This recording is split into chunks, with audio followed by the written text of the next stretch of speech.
So heading into this, let's see if Team Solo Mid continue to ban more. Oh, there it is. Well, Morgana bans. Let's see, Kobe. Let's see. You don't have to wait long. They are not shy about their Morgana ban. They're not trying to hide it. Every single game here, especially against somebody like Bunny Fufu. All right, so that will deny some of the protection against hard engage. Let's see what else we're going to chalk up. Sivir has been one of TSM's most successful champions. Yeah, this may shove Wild Turtle more towards the Jinx area of his champion pool, with Nidalee being banned as well against Santorin. And there's just the OP Sejuani taken down a notch. Gotta love it.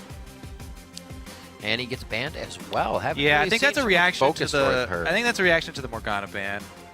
Yeah, good call. Good call. Because we haven't seen it too much today, so very nicely played.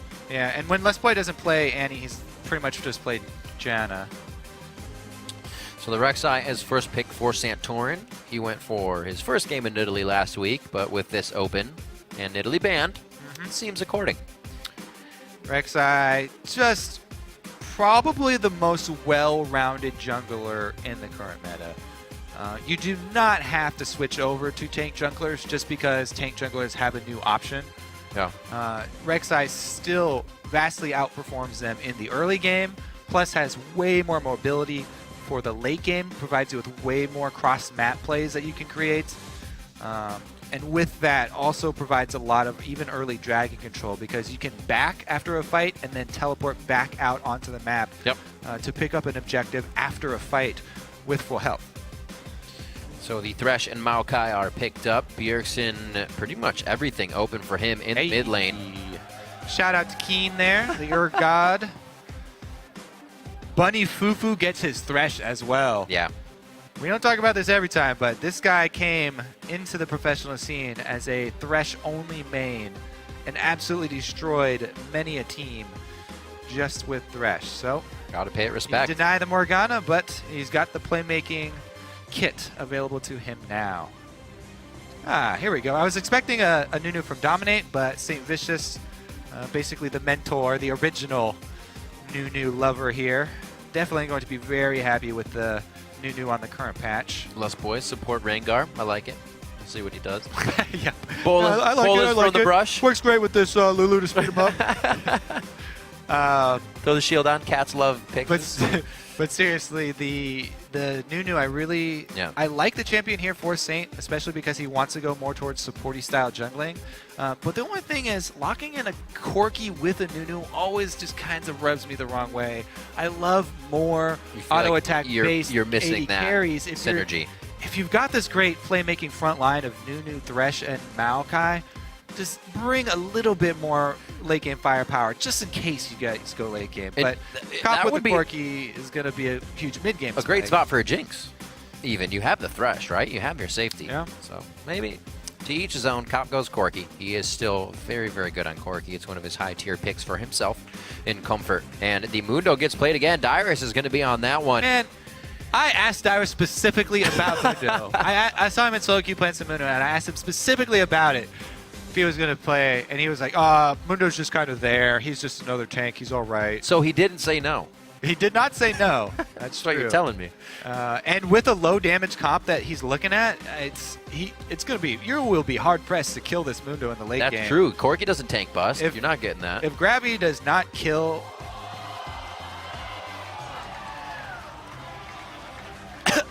No, it's in the middle. Don't say anything. Yo, of course it's in the middle. This is Keen. But I'm just stunned they let him play it. Oh, dear. They finally unleashed the Urgod. Holy the machine. moly. I'm so happy with this entire week of League of Legends. I can stand up if I want to stand up. This is going to be... Oh, my God. I actually never even asked Keen about his mid lane Urgot, just because I knew the team would never let him play it. All right. Yeah, I'm going to open up Urgot in the LoL wiki real quick. No, but seriously, this is something, if people, follow the streamers in their off time, Keen plays mid Urgot all the time in solo queue. It's banned against him, even people in solo queue, if they get him in back-to-back games. I'm so excited for this. All right, I definitely want to dive All right. deep as we get into the mid lane on this Okay, one. yeah. Coaches going to get their handshakes in. I'm sure everybody at home maybe swaying their vote right now. It might be changing. This is the first time we're going to see Keen actually breaking out the machine, breaking out his I'm Urgot. actually really curious to what build he goes with too, because Urgot got some interesting buffs, towards the mana itemization. And the recent We item will buff. see. So now that you've gotten to look at the team count, start sharing your picks. Tweet hashtag TSM win or hashtag GV win to @LOL Esports. And we'll see if we get any hashtag LCS big plays with some hyper kinetic position reversers. As we get into the matchup, we are getting into game 3 of the day. And we'll see what they can do. It's going to be Team Solo Mid versus Gravity. All right. So the mana buffs I was talking about are the 8% of your mana has been added to your shield strength, while the base was taken down a little bit. Late game, if he does go, Muramana and get that transform, it's going to help out with his sustain ability. Also, his ultimate cooldown taken down at lower ranks, if I remember correctly. The crowd booing Bjergsen for taking pot shots at Keen already. Keen just wants to have the dance off. It's really hard to outdance someone with 4 legs, though. Yeah. I feel like the edge already going to Keen just because the missed shurikens from Bjergsen. Kobe, he has 4 legs as well. Oh, snap. Another miss. Keen is on top of his game. He doesn't even have to try and fire rockets at Bjergsen.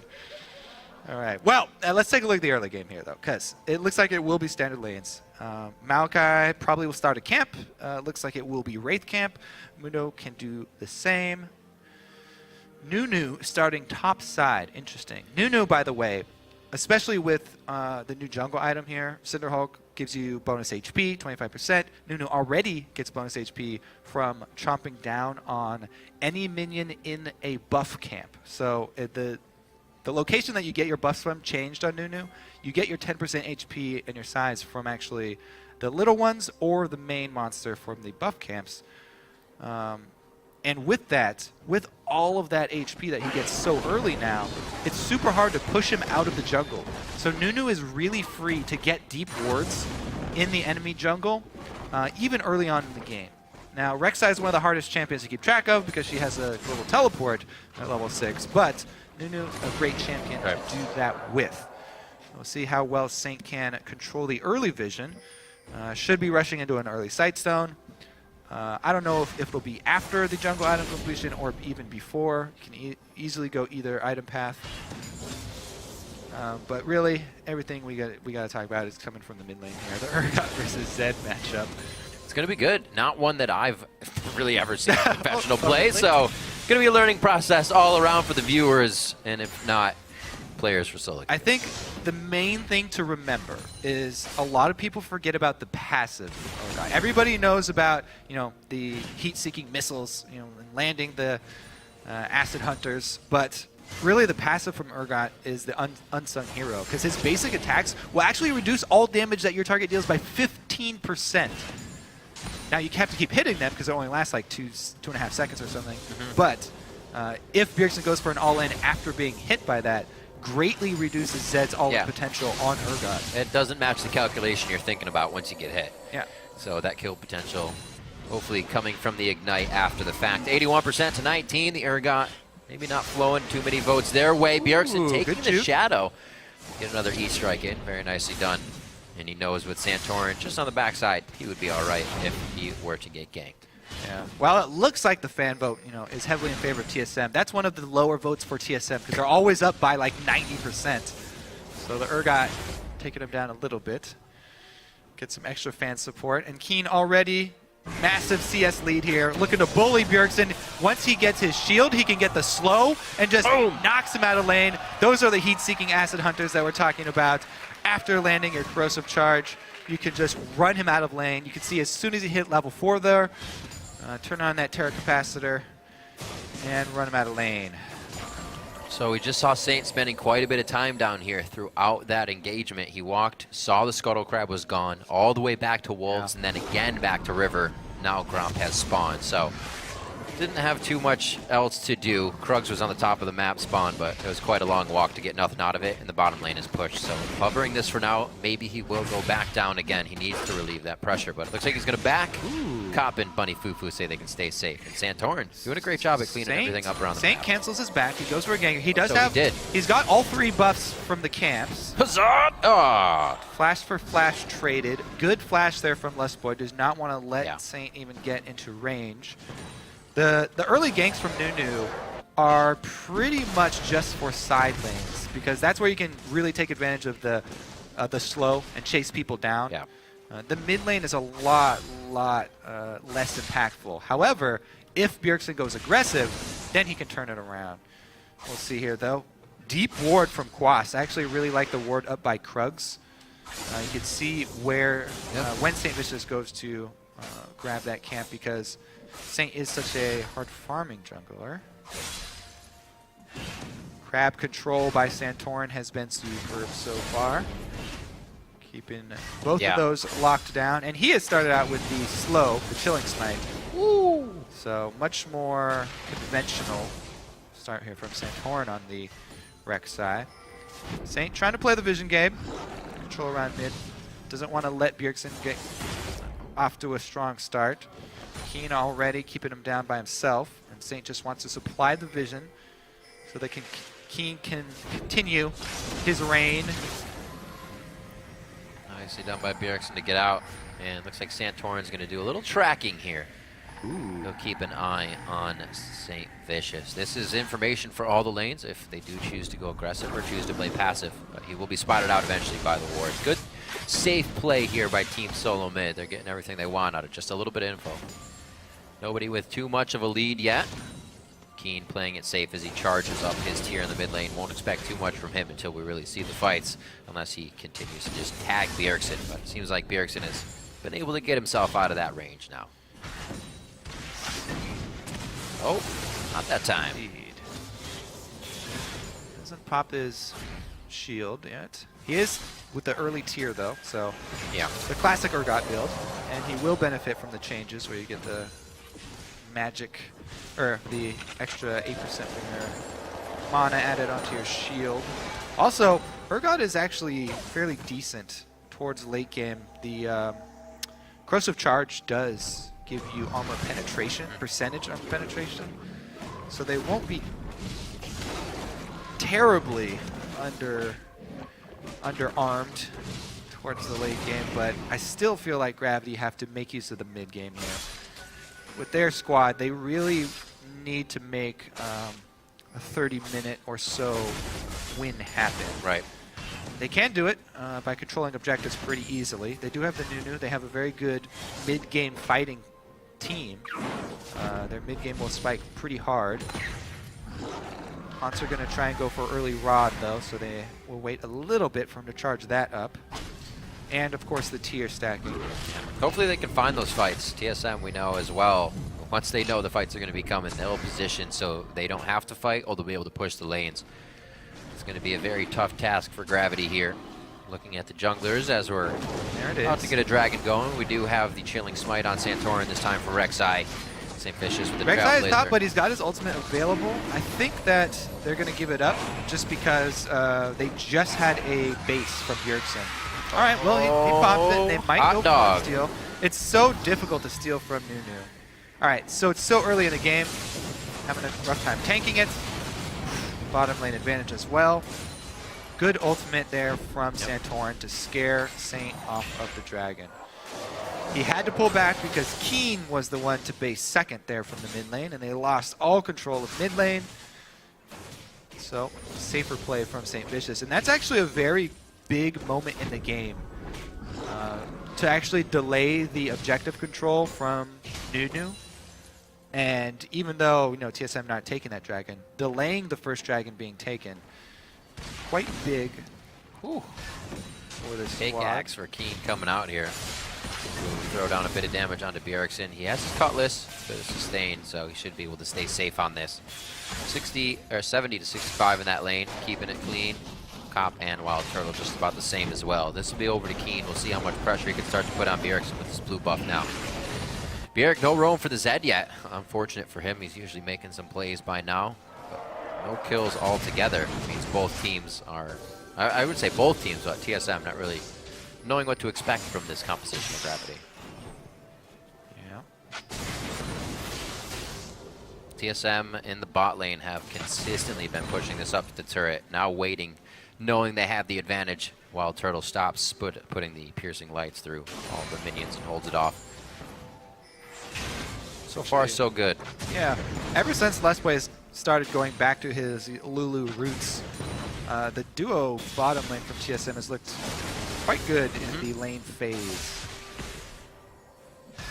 Doing a good job against Corki. This is post level 6 Corki, by the way. Cop has been able to hit the level 6. Been beaten up during the lane phase, though, and hasn't been able to base, so not much mana left in the reserves for poking. Ooh. Another good hook here from Bunny. It's a good shield and the knowledge of being up to keep going on that. And yeah, like you were saying, I like the Lust Boy Lulu. He always a big proponent of Janna as well, and it's kind of just like a Janna with a Glitter Lance, right? Almost the same type of champion with a bit more to offer. Top lane, red buff for Dyrus. Looks like he's not really using that to his advantage too much. Just something he decided to go and grab. The classic Mundo versus Maokai matchup. I thought we were done with this, but it has returned. We were for a while. The tanky tank in the top lane. Is that what you're calling it? That's all they do, is just tank things. The hooks from bottom Bunny. lane, though. Here we go. We talk about that Thresh. Can he make the plays that count for first blood? And the trade here, that initial burst of both of these AD carries. Another fight here. Saints got Santorin on the run. He would have to pop his passive to get another snowball, though, because he ran out of mana. I'm surprised there's been no teleport bottom from either of these tanks from the top lane to turn it around, because there were some very low duos down there. I guess they're consumed with their battle up here. Too much attention being paid to the micro of Maokai versus Mundo. Yeah, very intricate stuff you're looking at. 12 minutes on the clock. Keen continues to push into the turret. He's only got a few shots on it. Will Bjergsen go hard? He was walking right towards it. That's the hit. That's the shield. Position reverser as well. Cracked. One more. One more. No, Keen, no. Keen, no. First blood. Keen, you had the advantage. Oh. No. Oh.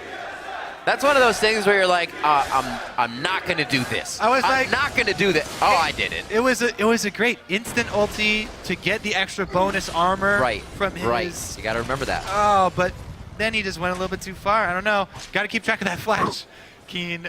Also, his the corrosive charge. Haha! It fell off just as he flashed in to try and get another shot.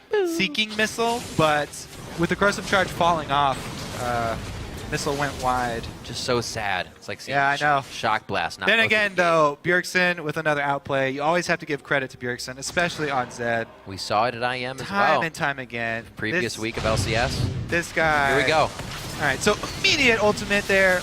Not only to delay the timing of the fall off. Damage during ultimate. Yeah, let's see when corrosive charge is still on him right here. Right when he flashes in and the flash goes.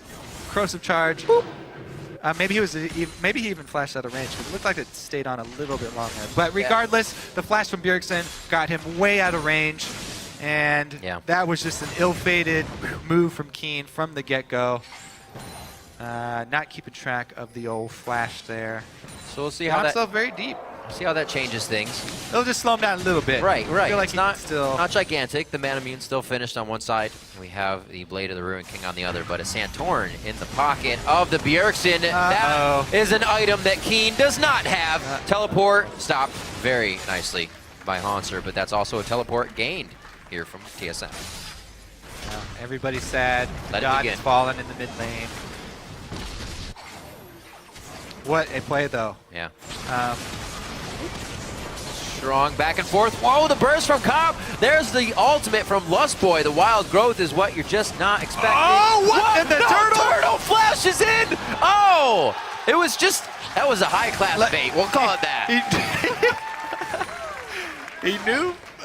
All right, well, we won't try to justify Everybody's that one. That was misinterpreting their damage today. yeah, he thought he needed a little bit extra on it, but Les Boy had his back with the immediate polymorph there. Turtle almost got himself too deep, but Les Boy had his back.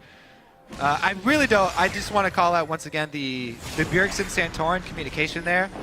After the exchange where they both blew flashes, he immediately calls Santorin. He's just like, "Come on here and kill this guy again." Urgot's going to continue to try to bully me in this lane. He has no flash now, and there's no dashes on Urgot. He's a sitting duck. Santorin immediately goes, flashes on him. Easy kill for TSM in the mid lane, punishing enemy mid laners for blowing their flashes for years. No Rek'Sai ultimate to stop this one.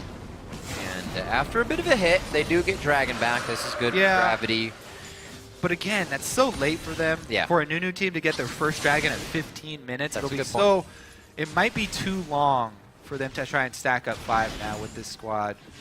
They lost a lot of momentum, and I think they really needed to take the early momentum.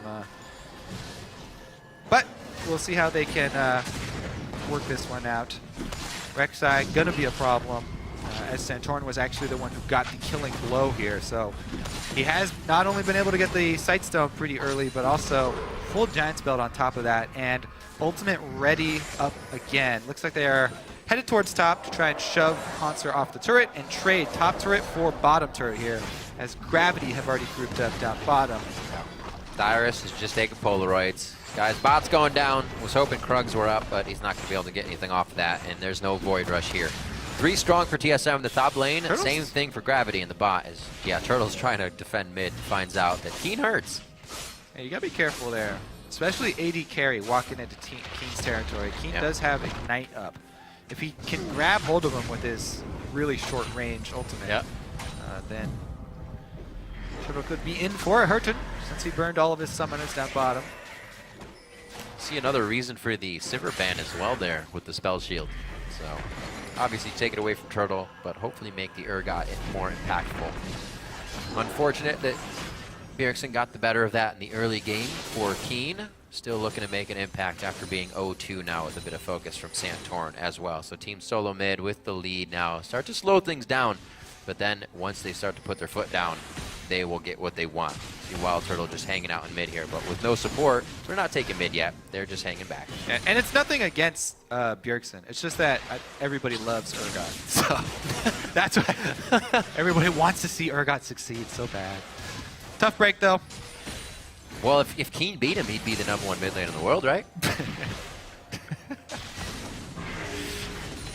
Staying up there at 162 to 144, put back in CS due to those kills, but TSM just kind of hanging back until they get what they want. Bjergsen top lane, now bottom lane, instantly, turret. The other thing is that this Gravity squad does not have anyone who can answer a Bjergsen split push. So Bjergsen can split push all day, every day. Dyrus, though, caught out with 3.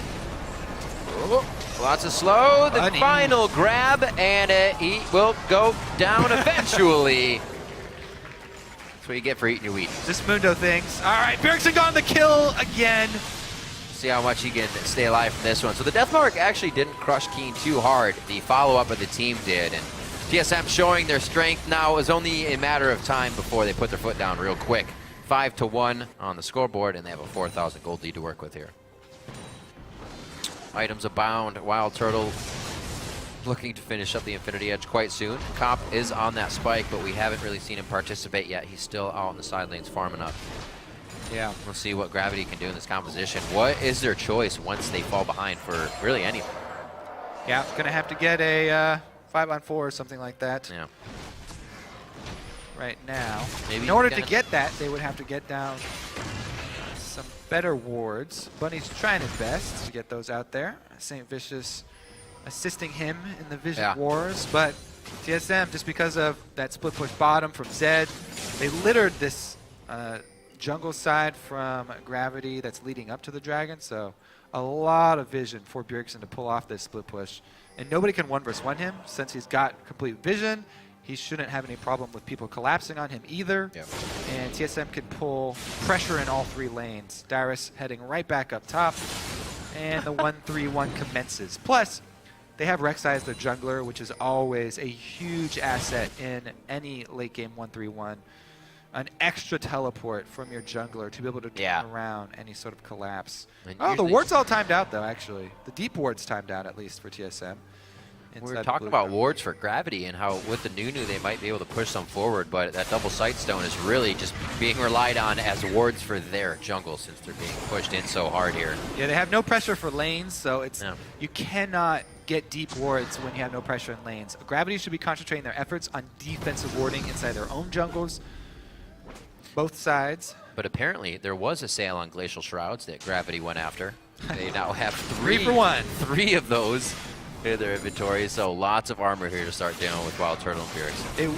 One of those Frozen Hearts would go a long ways towards reducing damage output from almost every member of true, TSM. actually.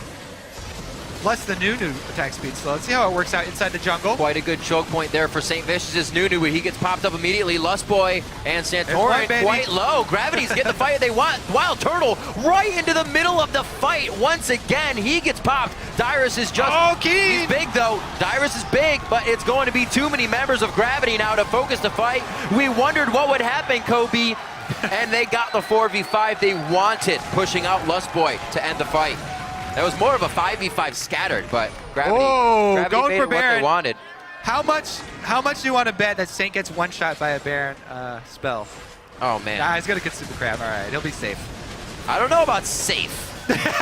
He's still living on the edge. This is like one Glitter Lance or one Santorin hit. If they going big, Lustboy actually doesn't have that much AP in his build. He's going for the Righteous Glory. Santorin smites Bunny Fufu. He does not have smite for the Baron now, and it is going to be going over to Cobb. That was actually missed still by St. Vicious, but they get it. They could be able to clean up Lustboy here, but they ping each other back, so they have time to recoup. They have time to get their health, and TSM doesn't take too much as they come back. Cop got the kill on Baron with both junglers there, and one of the junglers being Nunu. Yeah. All right, so anyway, let's take a look at this, because this is a very good spot for Gravity to fight. Look at the defense they put up. Thresh box and Nunu ultimate just rebuff the full initiation from TSM. Bjergsen and Santorin taken out of the fight so early. And then Dyrus comes in a bit late on Mundo, and if your tank comes in that late and all of your damage output has already been taken low, it's a huge comeback there for Gravity. Plus, this is the mid game where they have the Corki spike. Corki does not fall off until much later. At this point, Corki is still really, really, really strong DPS source for Gravity, and they've completed all 3 Frozen Hearts at the same time. My God. They're gonna make sure they cover every inch of the battlefield when they get into a team fight. So it's basically also Bjergsen has to like focus Cop or Bunny Fufu here going in. He's not going to kill either of those 3. This is going to be a tough choice. The aura there for Frozen Hearts is fairly short, 600, but if you have 3 of them, then you can cover all distance, no matter how spread out everybody is. Well, Gravity being cold as ice. Move down the mid lane. It looks like they're going to throw down the Absolute Zero as well. They want to fight in front of the turret. This is not necessary. Good to see Gravity pull back off of that one instead of try and take the fight there. All right, they've been able to clear out another set of minions, though. Wave clear from TSM working out. And Dyrus just pops his ultimate back to full health, which is going to deter Gravity. Cop's down to half life and running out of mana, so they got to back off. But a huge stepping stone back into the game for Gravity. That was back on even gold footing, at least. All right, TSM, IEM champions. Bjergsen's 2-1-1 on Zed. Very, very powerful still. They can return to their split push as long as they don't force another one of those jungle fights and, you know, box themselves into the Thresh and Nunu peeling ultimates. TSM is still in a very good position. Wild Turtle eventually is going to outscale Cop. He's got crit multipliers coming in with his Infinity Edge. Cop, though, still riding the high of the Trinity Force. He's trying. Right into Blade of the Ruin King to help him with, you know, tank busting versus Mundo. But he will eventually run into the problem of armor penetration.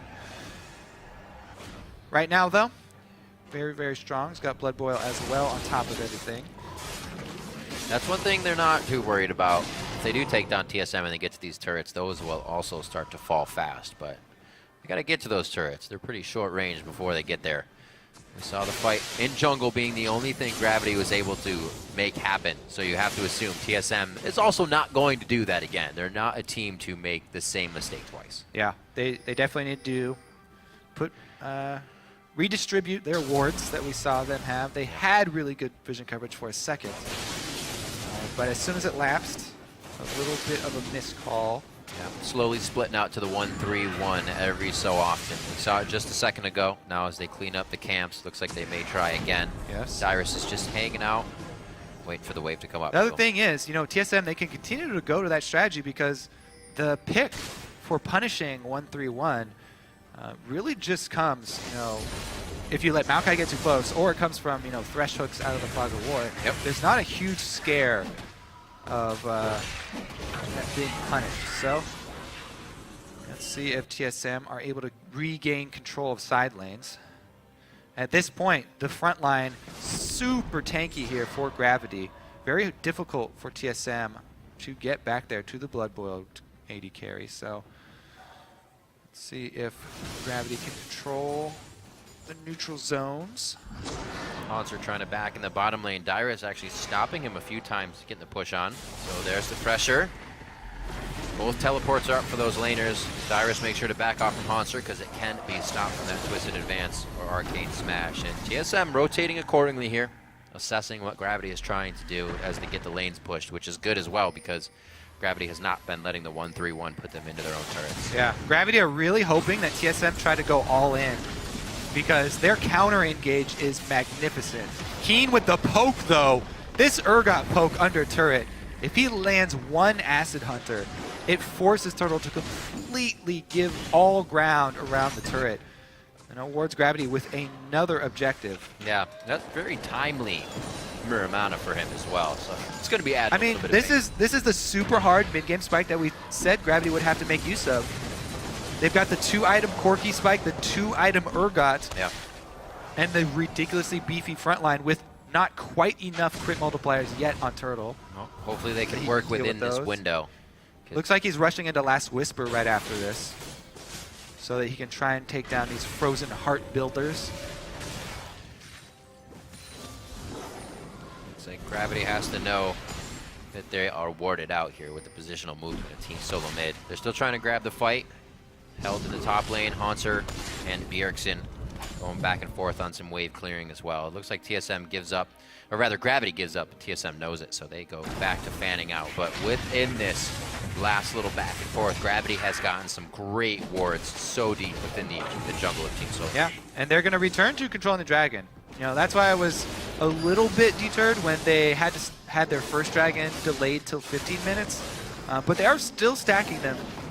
You know, on cooldown or on respawn here for the dragon. So this will be number 3, well on their way to number 5, and this one should be another uncontested one. So this should be pretty easy number 3 for Gravity, and TSM should not be contesting these. They should be giving these up, trying to split push to buy more time for Turtle to get up to his Last Whisper and maybe another crit item.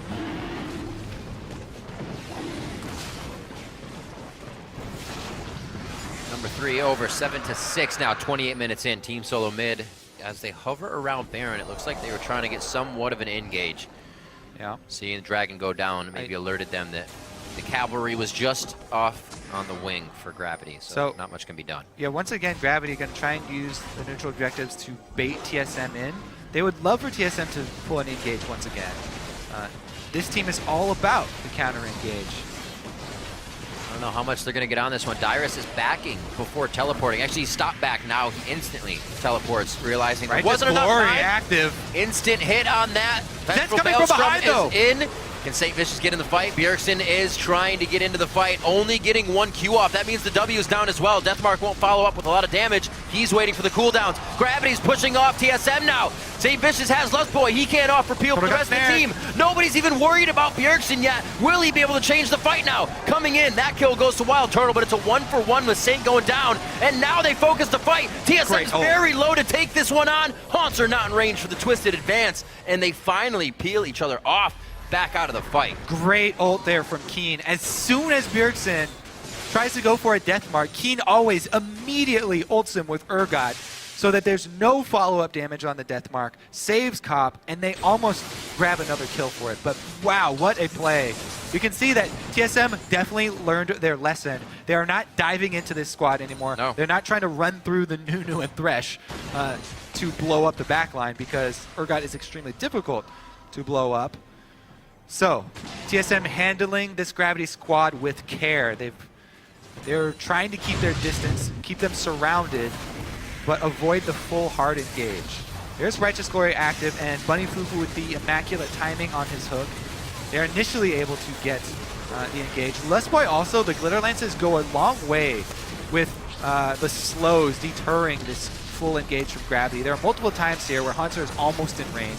He finally does get a snare here onto Turtle, but there's no follow-up because Santorin just went in for a knock-up on both Cop and Keen.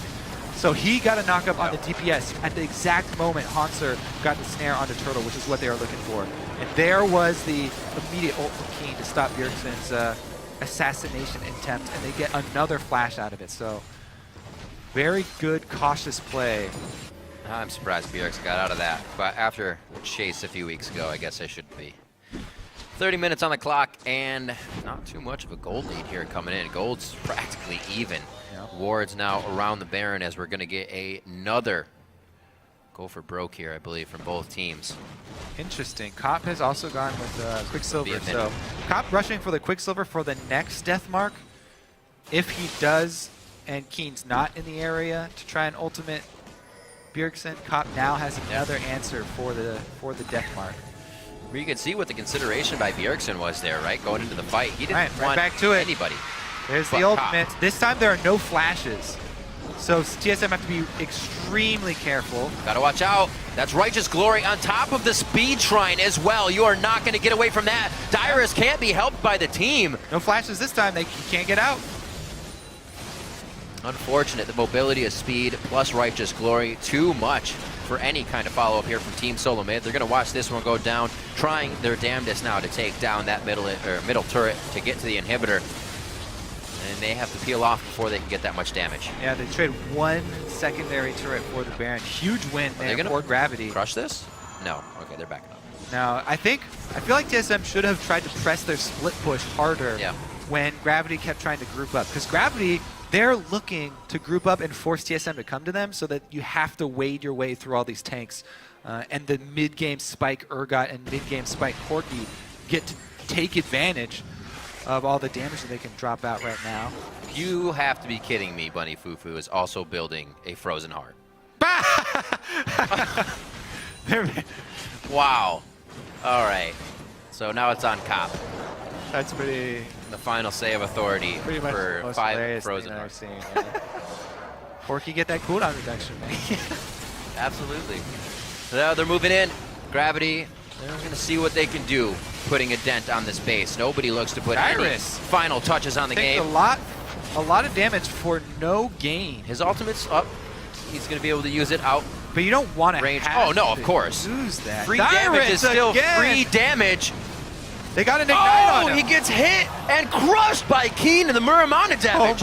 Right through everything. He's got Muramana plus the Flat Pen Brutalizer plus Last Whisper and his Corrosive Charge penetration. So Urgot late game doing almost true damage with the transformation, and they're just going to run into the base. Right on a Team Solo Mid. That's the position reverser. Turtle gets thrown to the back line. 2 members of Team Solo Mid have now been taken down 20 seconds apart as they can't defend their inhibitor, and Gravity is making some great ground. They are making such a good case for the Corki pick over a later game AD carry because they want to make the spikes coincide. The Corki spike with the Urgot spike. Yeah. And it's worked out brilliantly brilliantly for them. What a mid-game run. TSM looking to make up for it, though, right now. Go for broke here. Very risky play by TSM. Santorin is at half HP. Bjergsen down as soon as he comes back. That's going to be the lockdown. Double kill for Cop. Santorin has to dive out. Dyrus just gets back from being dead and may find himself in the same situation. The turret's going to go down second tier on the top lane. Team Solo Mid is losing ground, and they're losing it fast here as Gravity has taken every advantage that they can. Gotta be careful, guys. Don't play around with this one now. The age of tanks is upon us. Oh, Hanser gets slowed. Can he what chain happens? Them? Dyrus is going to try to give him the business now. They both have flash. More business. File this. Oh, come on. He's got more where that came from. Oh, what is that? You can't close your eyes when you throw cleavers. Wasting paper, throwing them at Maokai. I know. It's all right. He's disgruntled. Man, I would be too after that. The age of tanks is truly upon us, though, Riv. Even the mid laner is a tank for Gravity. With Urgot getting so beefy, really hard to assassinate him, man. The black cleaver now. Yeah, and the late game, fun. The late game shield is ridiculous for him. Yeah, you cannot. It doesn't matter how much armor you have. Keen is going to take you down to 0 with this build. See this again. Safe doing off to the side All here. right, so Keen on the back line, even with exhaust, Cop and Keen just blow up Bjergsen. Shield saves him, and they continue the roll. So looking at the composition, Kobe, I mean, this patch definitely rolling in favor of Gravity. Massive tanks with mid-game power spike. Definitely rolling in favor of Gravity. There's the grab onto Lost Boy. That Wild Growth ultimate is up. They do not have exhaust for the damage that's about to come in. That could be quite painful. And they might brute force this turret. They have to be careful. Ooh, no, they're not turtle. losing any ground. I was thinking once the minions go, USS down, though. He's just eating that turret alive. All the shots from it. Dyrus gets hooked once again. They are toying with Team Solo Mid, but also taking a bit of damage. They have to be careful for it. Bjergsen out of energy, won't be able to provide too much. Gravity's doing a very great job. They got minions pouring in the mid lane.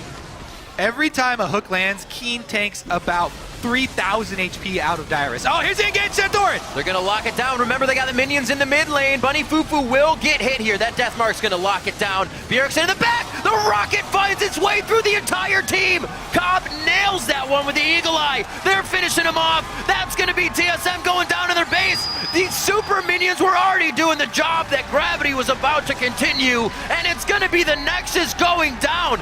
Gravity with a fantastic matchup versus Team Solo Mid off of Katowice. Come up with a win. All right, so things we've learned. Late game Urgot actually has a ridiculous amount of damage output. That's a good word, I guess. Keen and the rest of Gravity able to take down #1 North American LCS team. IEM winners, TSM, with his favorite solo queue pick. And man, that one mistake from TSM going for a fight in the mid game instead of continuing for the split push. And Gravity just took it and ran with it, forcing fight after fight out on the neutral objectives. And the thing is, with this team, even though they're really mid-game focused, like their late game is secured by their massive amount of dragon control, because they were about to stack up to 5 dragons. If they weren't able to finish it there, then they would get 5th dragon shortly after. Well, you know what they do get, Kobe? The linear belt. It's theirs. Champions of the world. No, but Kev, what a fantastic play. Keen coming out, even with 2 kills on him in the early game. Cop, you can even see him sighing there. Whew. Feeling good about it. Bunny Fufu on his Thresh. And Kobe, looking at the compositions, you know, we questioned how many teams would kind of not have a lot of time coming out of Katowice, and we see still pretty much a 5.4 patch team, besides the Mundo coming from Team Solo Mid. This may be my favorite patch so far, just because we've seen so many crazy, like the entire world, every region around the world. I like it. All right. Every region around the world what, Kobe? Is pulling out crazy picks. I know. Now, the thing is, I feel like Keen was one of the ones who started the Hecarim craze as well, bringing Hecarim over as a solo laner, and a lot of people started playing him top lane now, and now it's standard top lane. Is Urgot the new solo laner? You know what? there have been some Urgot top lanes that crush people. Like, it actually works if you just play. It's a long lane, so it's hard, but that works. It definitely worked in the mid lane. He had one blunder early because he wanted to get the kill on Ericsson. Oh, man. Slight miscalculation there. But, man, did it look so good in the late game with the beefy front line where no one could take down Keen, the sustained damage. And he literally ripped through any armor that anyone had. You could not – it doesn't matter how much armor you have versus that late game. It was a little – there's really one thing I'm sad about in that game is that Money Fufu did not finish the 4th Frozen Heart. Well, he had about 5,000 hooks up. I don't think he had a chance to go back. He probably had 5,000 gold, too. Those guys were up in the face of Team Solo Mid for a long time. Even without minions, it was Urgot taking the turret. Then who else? Maokai taking the turret. They were absolutely ridiculous. Yeah. And as we said, the team fights are going to trend more and more towards really long team fights. So it's all about who can sustain during the team fights and your target selection during those team fights. Can you actually stop a damage source? And a lot of the time that just comes from chunking out one of the damage sources to make them play more defensively. Right. But they were hooking the damage source. There's no way that they could get to either of those damage sources. All right. Well, what a win they had there. Obviously, super big to win over Team Solo Mid coming up in their final games of the split. Freak and Cyrene are now standing by at the telestrator to break down that huge upset by Gravity. Thank you very much, Riv. Great cast so far in the day. And I'm here with Aiden to talk about a giant upset, first of all. And on top of that, a great adaptation. First game of 5.5 for both these teams. Gravity clearly adapting way better to it. Yeah, and TSM really didn't try anything new. Right? I thought they were going to try something new after Katowice, and they're like, all right, we're going to keep innovating on 5.5. Instead, they go back to put Bjergsen on a carry middle and try to have him run away with the game. And Gravity played exactly the way they should have against that. Keen, he overdived at one point, but Urgot, I think, is a fantastic pick against Zed. Like, as soon as he ulties in, Noxian Corrosive Charge your feet and R him so that he will eat that Noxian Corrosive Charge. And then you just Acid Hunter, and you have extra resistances, you have a shield. It's just a great counter pick. Yeah, and it's cool to see sort of these stylistic team comp as well. Like, assassins as a class tend to be weak to bruisers. Mages and big AoE sources and good consistent damage tends to be good against bruisers. Well, guess what happens? You've got Zed, you've got Mundo low damage threat in the top lane up there. Rek'Sai who's building tank items second. Like, at a certain point, just Urgot and co stop dying. 3 ninja tabbies on the top lane of the all jungle. AD against them, yeah. Right, all AD as well, except for Mundo trying to like throw cleavers at people. But compositionally, we're now seeing teams able to pick champions that work well against, hey, let's go blind pick an assassin mid. Well, guess what? There's stuff out there that beats it now. Yeah, I'm actually really excited about that. Kobe was talking about, he's like, I'm just in love with this week of League of Legends, and I can't agree more. Yeah. There's actually a replay I want to pull up on the telestrator here for you guys. This was kind of the fight that turned it all around for Gravity, and we'll just start rolling it out here at the start, because this is just the setup for it. Bjergsen uses his shadow over the wall, and then he ulties Bunny Fufu, and that's where Bunny Fufu flashes away. Saint immediately zones them, and this is very crucial right here, because if you look at the minimap, Dyrus has... Hauntzer is actually starting his TP. Dyrus isn't there yet. Dyrus hasn't even started his, and Hauntzer going to arrive way before him. By the time that Hauntzer actually comes in, Dyrus starts his TP, and Dyrus is the person who had the lane push advantage in top. Also, this Absolute Zero keeps Lustboy from going off to this side with Bjergsen, and Bjergsen has no support here. They immediately focus down Santorin, and this is funny, too, because everybody's trying to get on St. Vicious at the same time. Now, keep rolling the clip out here, because Keen is going to use his Hyperkinetic Position Reverser right there, and it gets immediately polymorphed, but he still keeps the extra bonuses, and he gets double crit by Turtle. So he actually takes reverse damage while still moving at the same time, or reduced damage. Bjergsen jumps back in, and he doesn't get that final kill. We end up seeing that Keen is able to back off, Bunny Fufu is able to back off, and they just clean that up very, very neatly with Hauntzer coming in to zone the back line. Cop was not a target in that fight. They were like, let's go after St. Vicious. Get Saint.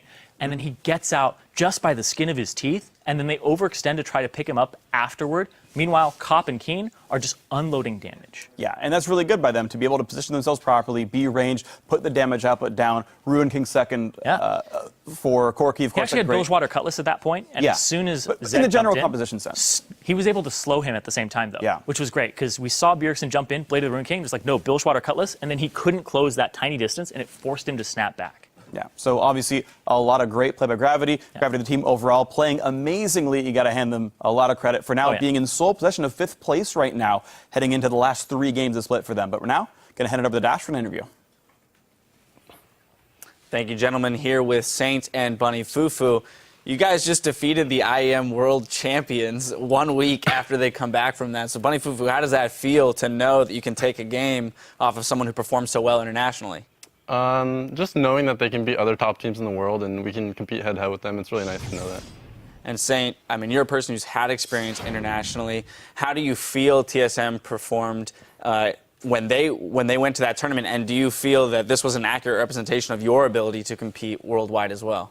To be honest, I don't know. Like, the G Tigers never played against TSM, so it's really too hard to tell. And I mean, granted, the LPL as a whole region is really strong, so I mean, it kind of showed that. Like, the bottom-ranked team managed to go head-to-head and like come up through the tournament. But I think TSM kind of almost overperformed at that tournament, and I think they kind of messed up really bad in bans and picks today because we had like a team comp that all counters AD, and then they just like picked right into it. So I feel like they kind of underperformed today. So let's talk about Champion Select a little bit. Obviously, Urgot being a big thing here, just everyone's excited to see it. Was Urgot something that you guys have specifically been holding on to, like waiting for that opportunity to play it against Zed, as that is a pretty nice lane matchup for him? Well, like, Keen just likes playing troll stuff in solo queue just for the fun of it, and like none of it makes sense. I don't take any of it serious. But then, you know, last patch, it's like, the Urgot buff. Like, this is the moment we've been waiting for. And Keen's like, eyes get all bright. But it was back in January. He tweeted out that he was going to prove that Urgot is a viable champion, and I guess he finally had that opportunity. Yeah, it looks like it. Well, fantastic. I mean, and it seemed to pay off. Unfortunately, he actually did have that unfortunate 1v1 kill in the mid lane, and things looked like they were kind of tipping into TSM's favor there. Bunny Fufu, just team comp-wise, or comms-wise, you guys were able to kind of pull yourselves back into it through the mid-game. What do you think you attribute that to? Just like on LCS stage, whatever, if someone makes a bad play, no one gets down, we just keep going forward and talk about what we have to do and stuff. So, and we knew we had the right comp to do it. So like, even when the score was 1-5, Keen was like, easy game, we won. They're all AD or something like that. So. I agree. The positivity there definitely helpful with the mindset and things like that. You know, as well with this new patch, you decided to take Nunu, which a little bit of criticism was thrown out immediately because of the fact that you had Urgot and Corki, and there was kind of this question around, well, where's the attack speed benefit, you know, really going to fall? But you guys didn't really seem to need that. So what purpose was Nunu serving then, if not so much for buffing a hyper carry? Well, Nunu's like, I'd say like 20% of Nunu's job is to buff hyper carry. Like, even Corki with Blade of the Ruined King, you W that, and that's hitting Mundo over and over again, you're going to kill him. And Urgot, he just stacks flat attack damage, and he has a ton of attack damage, but he has no attack speed to back it up. And since Zed's diving in on us, their whole comp's just diving at us, the attack range doesn't really matter. So if you have like a 480 Urgot that has, you know, really high attack speed, it's going to do some damage. But Nunu's main job is to act as like a buffer, like keep the fight split apart to where they can't come in. And he's really good at kiting melees like Rek'Sai and Mundo and Zed. So really good melee counter. Now, in this 5.5 jungle patch, how do you feel that's benefited you as a player? Do you feel like this plays more to your play style of having those tanky champions available to you? I actually don't really like tank jungles that much in like solo queue, but in competitive play, I think it's fantastic just because you actually have a role. It's like, I locked him up, get him, boys. But in solo queue, it's like, right, where's my team at? Right. I went in. Where are you guys? Yeah. Fantastic. Okay. You, Bunny Fufu, managed to, you know, we've mentioned time and time again how fantastic your Thresh is. And, you know, this time you pulled a ban, you pulled the Morgana ban here, leaving the Thresh open. You snagged that up. Talk to me a little bit about that. The Thresh pick, I think I played a different playstyle almost, just because I focused CDR if like the laning phase stalls out, because mobility and like roaming is not that important in a 2v2 standard. So just going CDR, I knew we could like siege with Thresh just because the hooks are on like a 3-second, 4-second cooldown. If you're landing them. Yeah. Which you were. You were landing all of them there, but that's an important notation to make. You got to have that cooldown to begin with. Yeah. But that is interesting. You guys ended up with almost 4 Frozen Hearts. You were on your way to the 4th. I was just sitting on that. I wasn't going to finish. You weren't never going to finish that? Okay, there you go. That answers Kobe's question. He was like, I wanted to see the finished 4th Frozen Heart. But you guys decided to go for obviously a lot of prioritization in armor, but the cooldown reduction is an interesting point in that you guys were looking for team team fights more so than looking for this kind of individual roams. You know, the final thing I want to touch on here is the fact that at the beginning of the show we mentioned you guys are in a three-way tie for 5th. Well, Team Liquid lost earlier today. You've now won that game, so you've separated yourselves a game from them. Team 8 will be playing later. You know, moving into the last 3 games of the split, what are you guys looking to do to make sure you make it at least into that top 6 and secure a playoff spot? I think the Dig match is super important just because they're one of the people that can creep up through the standings. And I think once we win that match, I'm pretty sure we're locked in for playoffs just because we won the TSM game. I don't want to beat 7. Like, 7's just like you just sit at home and you're like, well, see you guys next split. I definitely want to play in playoffs because I think we've really turned around as a team and we're working really well together and we want to show the fans. All right, fantastic. That's good to hear. Best of luck. Congratulations, first of all, again on this. You guys also now have that linear belt title that's been floating around the League of Legends community for years now. So just world champions, right? That's got to feel pretty good. Anyway, congratulations on that win. Best of luck in your game tomorrow. We are going to step away while Counterlogic Gaming load onto the stage to possibly claim a share of first place when they face off against Team Dignitas. And we'll be right back after this. I was trolling. I'm trolling right now. Sarcasm. That's not what trolling is, though. Yeah, it is. I know what trolling is. I'm an OG. And Santorin quite low. Gravity's getting the fight they want. Wild Turtle right into the middle of the fight once again. Lulu slowed here. Lulu slowed here. Lulu slowed here. See her? Luna got caught. I'm on Lucian. All right, I'm on Luna again. Careful Zed. He just Zed is no W. Oh, no. I'm on Lulu. Yep. I'm chasing. Very risky play by TSM. Santorin is at half HP. Bjergsen down as soon as he comes back. That's going to be the lockdown. Double kill for Cop. Bunny Fufu will get hit here. That death mark's going to lock it down. Bjergsen in the back. The rocket finds its way through the entire team. Gravity with a fantastic matchup versus Team Solo Mid off of Katowice. Come up with a win.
everyone, welcome back to the North American LCS. I'm David Frick-Turley, and joining me on the cast desk for our last 2 games is the one and only Joshua Jat Leesman. Welcome. Thank you very much, David Frick-Turley. And honestly, 2 more games, and now with that TSM loss, there's a lot more on the line for this CLG game. Exactly. Counterlogic Gaming now, if they win here against Team Dignitas, have a chance to tie Team Solo Mid for first place if they can win. Yeah, and CLG now becomes a team in control of their own destiny because they face TSM tomorrow. If they win these 4 games in a row here, they will be guaranteed a playoff bye, and it all starts against Team Dignitas. This is honestly what we like to call a trap game. We bring it up a lot. They have this huge rivalry with TSM. They're looking for that game tomorrow, but they have to take care of business against Team Dignitas. So the other thing that CLG has to worry about with IM Katowice going on, and because CLG was somewhat exclusively scrim partners with Cloud9 and TSM, 2 teams that were across the world during this, they didn't have their usual scrim partners for this off time. And we'll have to see if that creates an element of rust from CLG. We'll see if CLG can keep themselves at a good spot here, but at the same time, Team Dignitas are at a crossroads themselves. Now, they started the day tied for 8th place. They are 2 games behind the teams that are fighting for the last playoff berth. Of course, Liquid lost 1, Gravity won 1, so that shakes up a little bit. But now they either move up in the standings, and maybe they can scrape into that bottom of the pack, and maybe get 7th and stay in, or they go 6th place and make it to the playoffs, or they drop spots and they fall into the promotion tournament, which is where they are right now. And so far, unfortunately for Dignitas, they are 1-3 with Azingi as their starting jungler. But they may have benefited here from the off week and having more time to develop coordination with Azingi. And it's kind of a recurring theme this week, but we'll have to see how Azingi adapts to that 5.5 jungle patch. If he shifts to tankier junglers, Amumu was one of Azingi's things. And we haven't seen it in any LCS region or any professional region, really, that I know of. Yeah. And it could be a solid pick if they can make it fit in the right team composition. You know, that could work just in the fact that there are less fighter junglers who's going to be less invaded, and so Karthus and Fiddlesticks now have less to worry about. Yeah. And you never know, the team fights might just happen. But either way, while the jungle is seeing more champion diversity, WFX says something similar is happening to the bottom lane as well. Before, I think there was the undisputed, like, these are the supports to play, when Thresh was OP, or Sona was OP, or Janna was OP. But nowadays, actually, there's so much more diversity in bottom lane. I feel like you can play almost every AD and almost every support and develop your own style. So Afro and I are very much about pressuring lane and making sure that our team is comfortable in making plays with us. That is very different from other teams who either focus on farming or late game, or they focus on controlling the first dragon or invading your buff. Yeah, we'll see what style WF picks up for himself here. I know he's outspoken about Vayne, used to be one of his favorite champions. With the tanks being more popular, I think the champion might be on the rise. That's what I want to see. Yeah, first. I would love to see some more Vayne. Kog'Maw is one that's definitely going to be on the rise. CLG has been a team this year that's willing to play everything. Aftermove scrims and practices like 12 different supports. You have no idea what CLG is going to bring out in any lane. That's true. It's going to be fun to watch. We're going to get ourselves into the starting lineups, though. On the blue side is Counterlogic Gaming. In the top lane, definitely not Zion Spartan. In the jungle, Xmithy. In the mid, Link, AD carry Aframu, and, AD carry Doublelift, supporting Aframu. Who's supporting whom, Freak, is sometimes a question in that lane. But anyway, on the red side, it is Team Dignitas. We got Gamsu up in the top lane, high-performing top laner on Team Dignitas. Azingi, third week as the Dignitas jungler. Shifter in mid lane, Core JJ on AD carry, and Kiwi Kid on support. And now, as much as CLG talked about playing different things in the support role, there is one champion that still remains above the rest for Kiwi Kid, and that's his Annie. Yep. And I feel like every time we go on a champ select, I'm always like wondering, is it going to get banned? Will they take it first round? Because honestly, I still yet to see this Dignitas squad that's struggling to perform properly. Other things that work other than Sivir any bot lane, shift around something that's fairly aggressive to get him out of that overly passive shell, and then things start working finally. And each team will have to kind of consider whether or not they ban off of individual players tier lists or overall champion tier lists. And I feel like overall, in pick and ban across all competitive leagues in League of Legends, we're in a very fresh and unexplored space right now. I'd say even before the 5.5 patch, I was hearing murmurs from a lot of teams that we were going to be seeing a lot of new stuff. On the 5.4 patch, we saw a little bit of it out of the LCK. We saw mid lane Sion with Banner of Command. We've seen support Aurelia, support Maokai, Udyr in the jungle. And that was before we even had Cinderhulk. True. So you're kind of throwing a lot of preconceived notions out the window here, and teams are feeling more free to try stuff because they're getting rewarded, typically speaking, when they try. That's true, absolutely, especially just when you consider the fact that when you bring out new stuff, no one's practiced against it before. How many games, seriously, has Bjergsen played against Midurgot as Zed? Maybe 2, like literally ever in solo queue, and good luck building a team comp if you don't know that's coming. First pick Sion does come through here for Zion Spartan, and the thing is that could very easily be jungle Sion. Going mid lane. Like, honestly. Sure, or that. Going support. Sion. All 4 lanes. He is actually capable of something like that. For those of you who don't know, there was a mid-game Banner of Command Sion in the LCK because they're against a heavily AP team composition, just kind of showing you how crazy some things are getting. I was even joking with Scar right before the game. I was like, you got anything special planned? He's like, no, just standard stuff. Top lane, Katarina.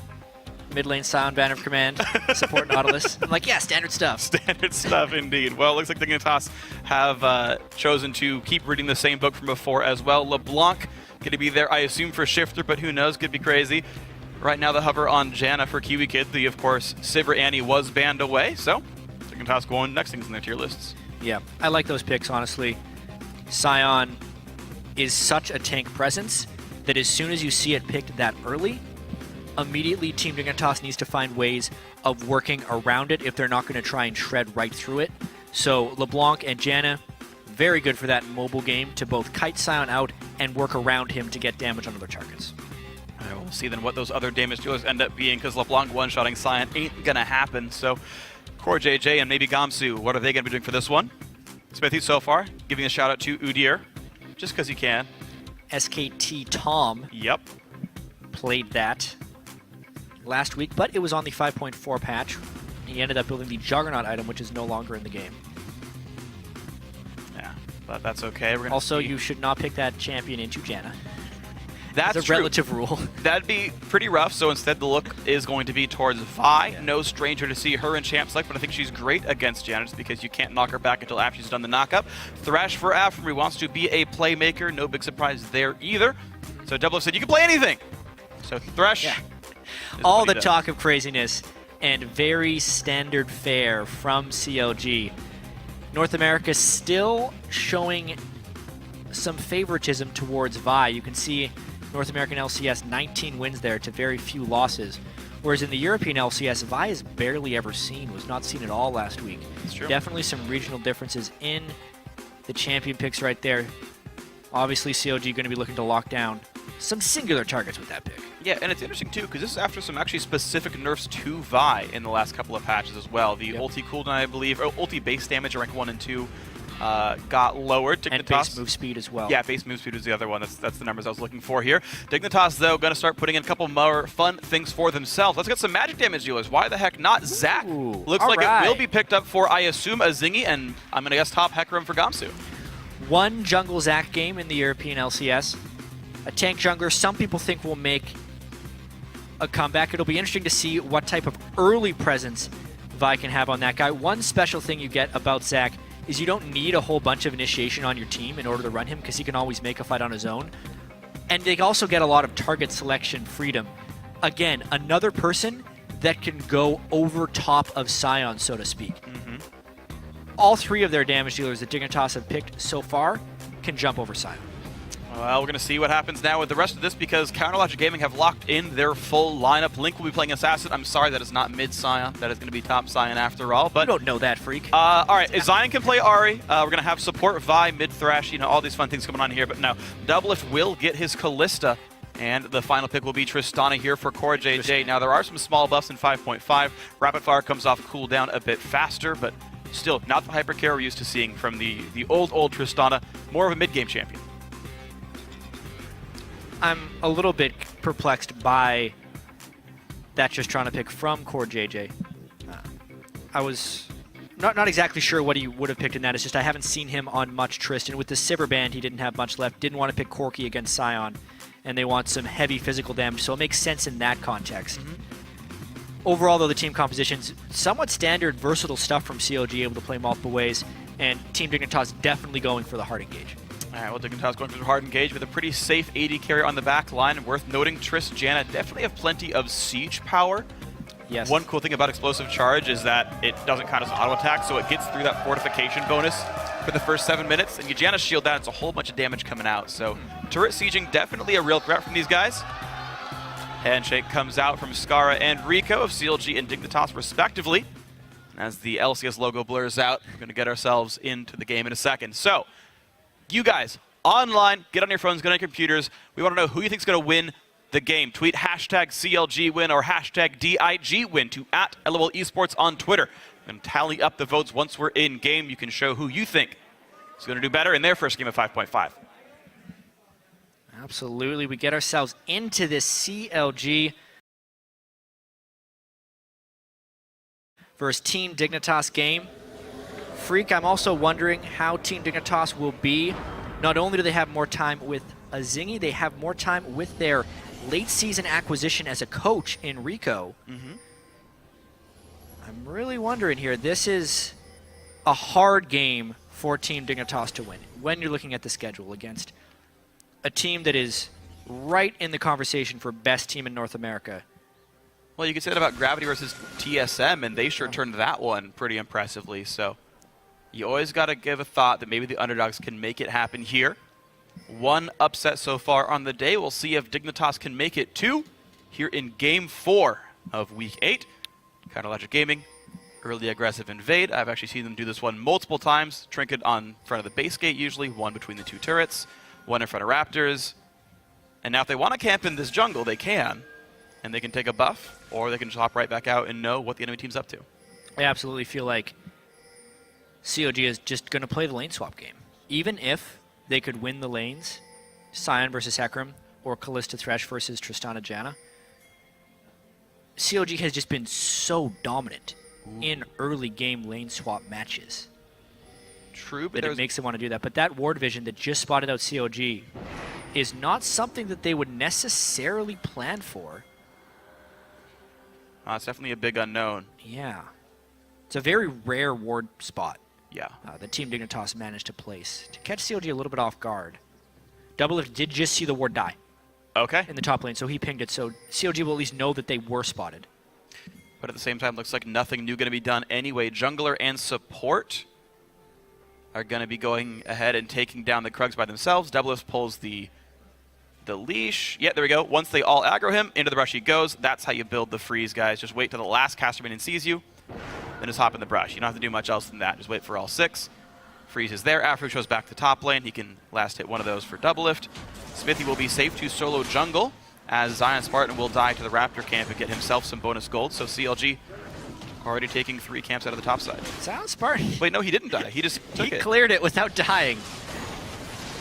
Link knocked back down to half health already just from Gamsu with a shield. All right, yeah, I was misinformed. Okay, Zion could just take the camp down. Who needs executes? Yeah, I mean, I guess with the buffed Q on the base AD, he did enough damage to just clear it away. He's got 76 attack damage. I think he's just stacking attack damage runes for that purpose. Yeah. That's a safer way of taking rates as Sion, that's for sure. Not dying for it. Shows up to lane at level 2. Core JJ already there himself, and with the shield is able to try to poke down his opponents. Now, Dignitas, they're still trying to build the freeze. You can see Kiwi Kid and Core JJ doing that. No explosive charge learned for Core JJ, so no automatic pushing either, but Zion just harassing Kiwi Kid. Zion is a brick in 1v2 lanes. Especially once he's able to get level 3, he'll be able to throw minions at people as well. It's a little bit suboptimal for him right now, because normally when Sion is level 2, he has his W and E in a lane swap, but because he did the deathless Wraith start, he needed to delay on this last spell. But if you look at this, because of the level disparity, even though he's in a 1v2, he's able to generally not get denied much minion experience. Yeah, the freeze isn't very far away from the CLG turret just yet because of how you tend to freeze these things. So showing up early, Keith's in a decent spot. Kiwi Kid is farming plenty of gold off of his Spell Thief's Edge, but it's not like it's going to be game-breaking here, so Zion Spartan kind of ignoring that income stream. Now on the same side, though, Gamsu actually getting very little for himself. 3 CS, only level 2, definitely farther behind of Zion Spartan here, which could become a concern when the lanes eventually swap back. And incredibly early pink wards coming out on the map. For COG, they already have one in the side, left side of the mid lane for some link safety. This game very quickly becomes about where the supports roam since we do just have WF trying to solo away in that top lane. Yeah. Mazingi with one defensive ward for himself is able to get through his jungle and watch some of the gank routes. In fact, he will see that Thresh is coming right now to stop him, but of course similar wards from CLG know that Mazingi is there. Shifter goes for a trade into Link. Pretty good amount of damage, actually. Really aggressive move there by Shifter because he doesn't have proper vision control for that. Oh. I mean, that's why it was an aggressive move. There's Right. so much roaming in these lane swaps. Knowing CLG has pink ward control on that side and then still going in for an aggressive move. He ended up winning the trade, but because CLG provided backup, he lost his flash. Kind of lucky to not lose his life. Yeah, well, overall, though, good play by Logic Gaming and a required flash by Shifter. A predicted hook by Afro. CoreJ looks for the rocket jump, misses it thanks to Zion Spartan's Q. And it's just Zion happily. He's not getting farm, but he's certainly not getting pushed around here. Level 4 on himself, close to 5, I imagine. And now he is getting to wave 3. Now he is getting some money in. And He might be changing his skill order as well. We've seen Lane Sion so frequently max the E, but he is definitely maxing that decimating smash Sion Q, which already, at level 5, if he max charges it, does 350 physical damage. How's that for wave clear? Yeah, pretty good. He practically one-shots the casters at level 5 himself, and that's going to be nice and happy. Poor JJ still not with explosive charge, but he's the one who gets pushed in overall. How's that for a lane freeze? Under your turret now. Go ahead, Dignitas, have fun with that one. Gamsu only level 3. Not far from leveling up, I imagine, but you can see just a very deep freeze by CLG, denying him all this gold. Yeah, it's in the experience right now that Team Dignitas is down. It's a 2-level discrepancy on the top lane champions. Outside of that, though, I would say that CLG is not dominating this lane phase as well as we would normally see. We'll have to see how the transition happens here. Team Dignitas will have to do some magic in this transition to not let this Sion take over. Doesn't quite land it. Kiwi Kid will be allowed to recall for a couple more potions and a Sight Stone. Okay. So first Sight Stone of the game comes in for Janna. We'll see if Dignitas can get some decent wards down for themselves. Maybe they can make something happen off Superior Vision, as Aframu is making his own recall for probably a similar item. The CS has been actually fairly heavily denied. Zion Spartan only at 20 to the 53, but it's all about in comparison to the other top lane. Watching Zion Spartan, he's up 300 gold. Really just, yeah, stare in the face of two players, whereas Gamsu has severely struggled. Is the reason for this lane swap. Nice hook, but Kiwi Kid's already here. And by the way, Azigi's not far. Gamsu tanks the ignite. He's going to ult in Thresh for the knockup. Gamsu might survive, because here comes a Zingy. Zephyr Slow comes in, double lift, unafraid. Actually wants to chase this down. Forces Dig back in a 2v3. That's trouble. Janna roams up. They're giving Zion Spartan even more farm because of that roam. And now the experience advantage very quickly turns into a gold advantage because the CS is growing in difference. It is indeed. It was actually gold lead for Dignitas not long ago, but no longer is this the case. CoreJJ under threat, but only level 5 on Vi means Rocket Jump is all he needs to escape right now. But he's now out of wards, and his Janna went top lane. It's dark for CoreJJ. He can't reliably stay in this lane and feel safe about it. Yeah, I think he's going to be able to pick up this wave, though, just because he knows Zion Spartan is yet to shop. Thankfully under turret, but Vi had hit 6 there, so now if he doesn't get any wards after this recall, he's under, again, just a lot of threat. That there is a chance of Vi. There really is. I mean, COD biding their time in this early game, for the most part, but they're honestly taking a multitude of small victories, mainly to do with that top lane, but even the mid lane is doing fairly well. Link, 10 CS advantage onto Shifter. We're really going to have to see how the jungle ends up playing out here. Ooh, Chain's going to land, dodges back. No skill shots really dodged, but Link's still at half HP here. Same items in the mid laners. Small CS lead, and actually a lot of people coming now to show up near this mid lane. Support top laner for one side, support on the other. Shifter gets blue buff, though, unimpeded by Aframu and Smithy. They were a few seconds late to stop that. They get the wards down afterwards. And Shifter looks like he's going to be back to being safe. They can toss his own gank crew. Quick knock up on Link. Janna was here. Out they go. Thinking about the team fights in this game as well, there's going to be some difficulty for Team Dignitas to get the right target selection. Typically speaking, Kalista is weak against things that can just point and click on her to kill. LeBlanc is the only one of those really, depending on Double's reaction time and the cooldown of his flash. The Hecarim and Zac are somewhat dodgeable, which puts a lot of pressure on Double to dodge properly. It also puts pressure on Team Dignitas to flank around this Scion, because they will not be able to fight this Scion. They have to go around him. Yeah, this is pretty rough right now. 2-level lead over the enemy top laner. Of course, it's a fairly escapeless Gamsu as well. Shifter just getting the poke down repeatedly. I want to see how they do navigate around this gigantic tank who's also bullying his lane very heavily. So not only in teamfights, but just in the laning phase. Eventually that turret's going to have a chance to die. And they just got TP advantage as well. Hecarim had to teleport back into that lane. Shifter, again. This time he has his ultimate and flash, so he could have easily just mimicked his distortion back.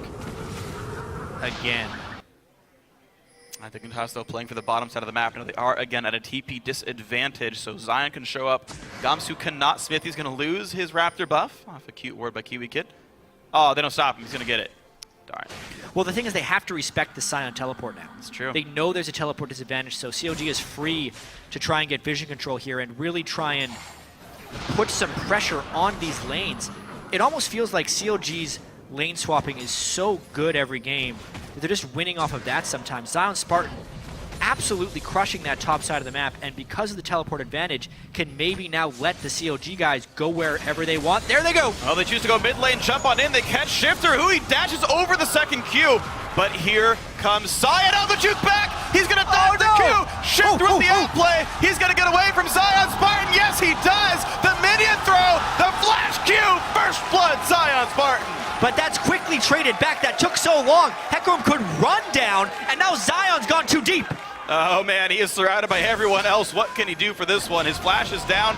There's the auto attacks. CoreJJ to put the explosive charge on, knock him back in. Why the heck not? And he is now a zombie. Zingy forced to run away. Gamsu unafraid.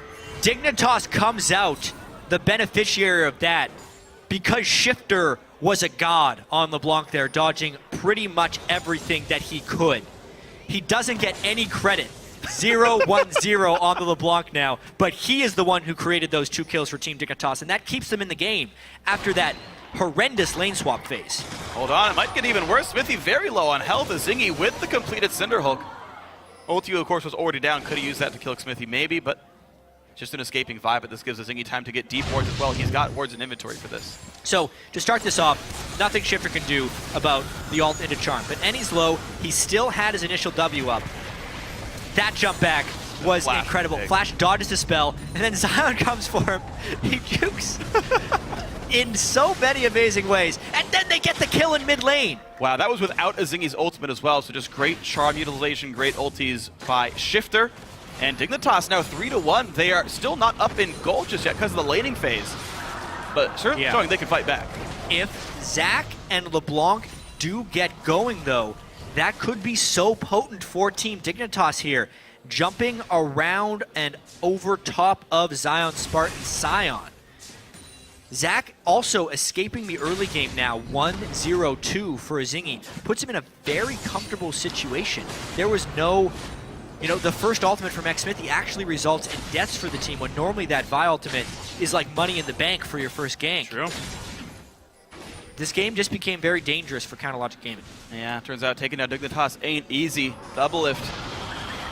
Be afraid of this one. Gets knocked up by a Howling Gale. He's going to win the 1v1, but it's just about buying time. So Kratz Kiwi Kid earned himself 18 gold.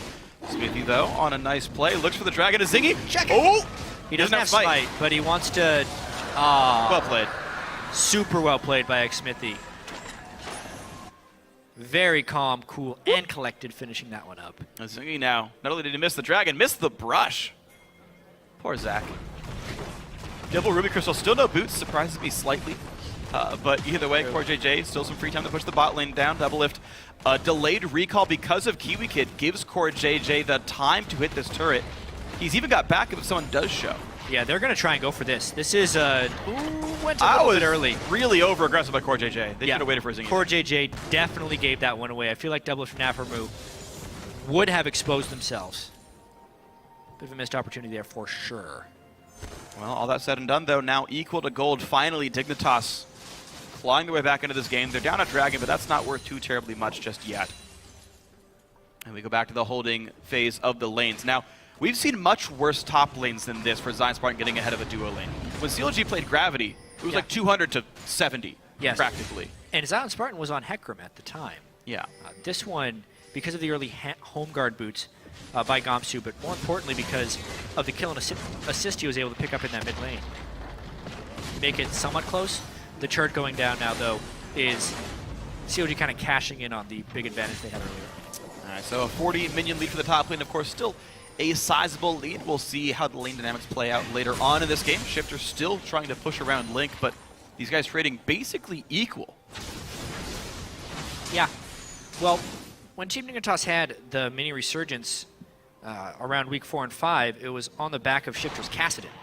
So getting him onto champions that he can assassinate with, not just long-range damage deal pokers, pushes him into a almost level of forced aggression. Yeah.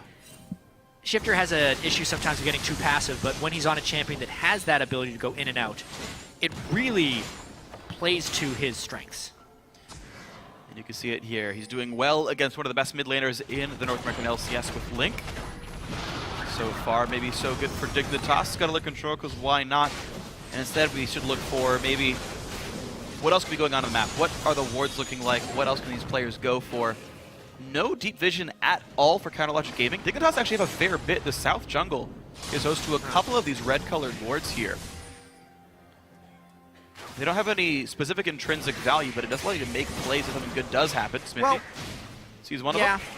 I would definitely say that Team Dignitas has a lot of wards, but they're definitely not playmaking wards. Those are defensive wards. With the Dragon down, the bottom lane turret killed, the only thing that those river wards will spot are impending ganks to the mid or bottom lane. Dignitas can't make any aggressive moves off of those, which is kind of what they would need to do with LeBlanc going toe-to-toe with Link in the mid lane.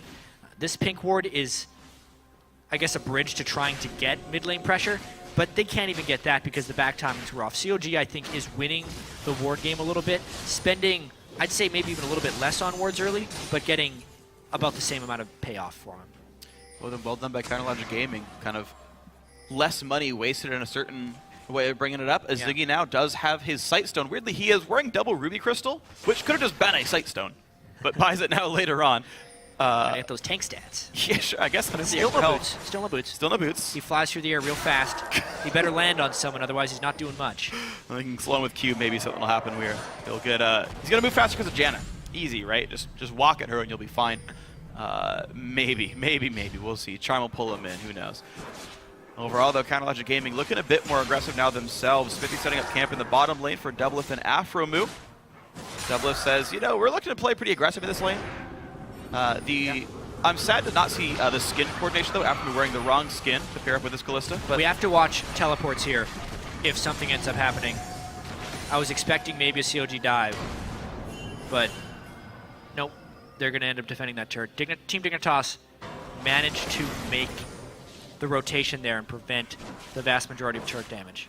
All right, so turret stays afloat. CLG, though, still wanting to pressure this one. They've got that same combo here. A Zingy near that side of the map.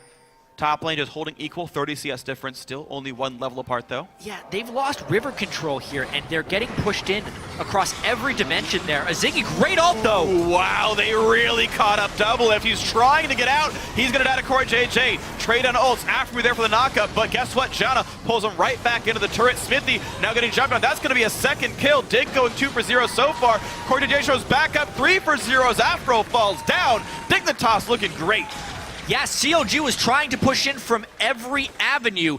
Team Dignitas picked one decisively and get 3 kills. To be honest, though, that's exactly what they need to go a little bit ahead in this trade. Their side turrets are going down pretty fast. Gamsu, though, with home guards. Shifter with rotation. Dignitas wins across all fronts. And so there we go. Bottom lane, tier 2, under fire. Janna shielded. Tristana going to take Sion teleporting in behind Team Dignitas. And he looks for right where the red buff steal is happening. Slows down as Zingy goes for the Q, lands a bit, and here comes Link. Here's the engage. As Zingy gets locked up, has to burn 2 flashes to get out.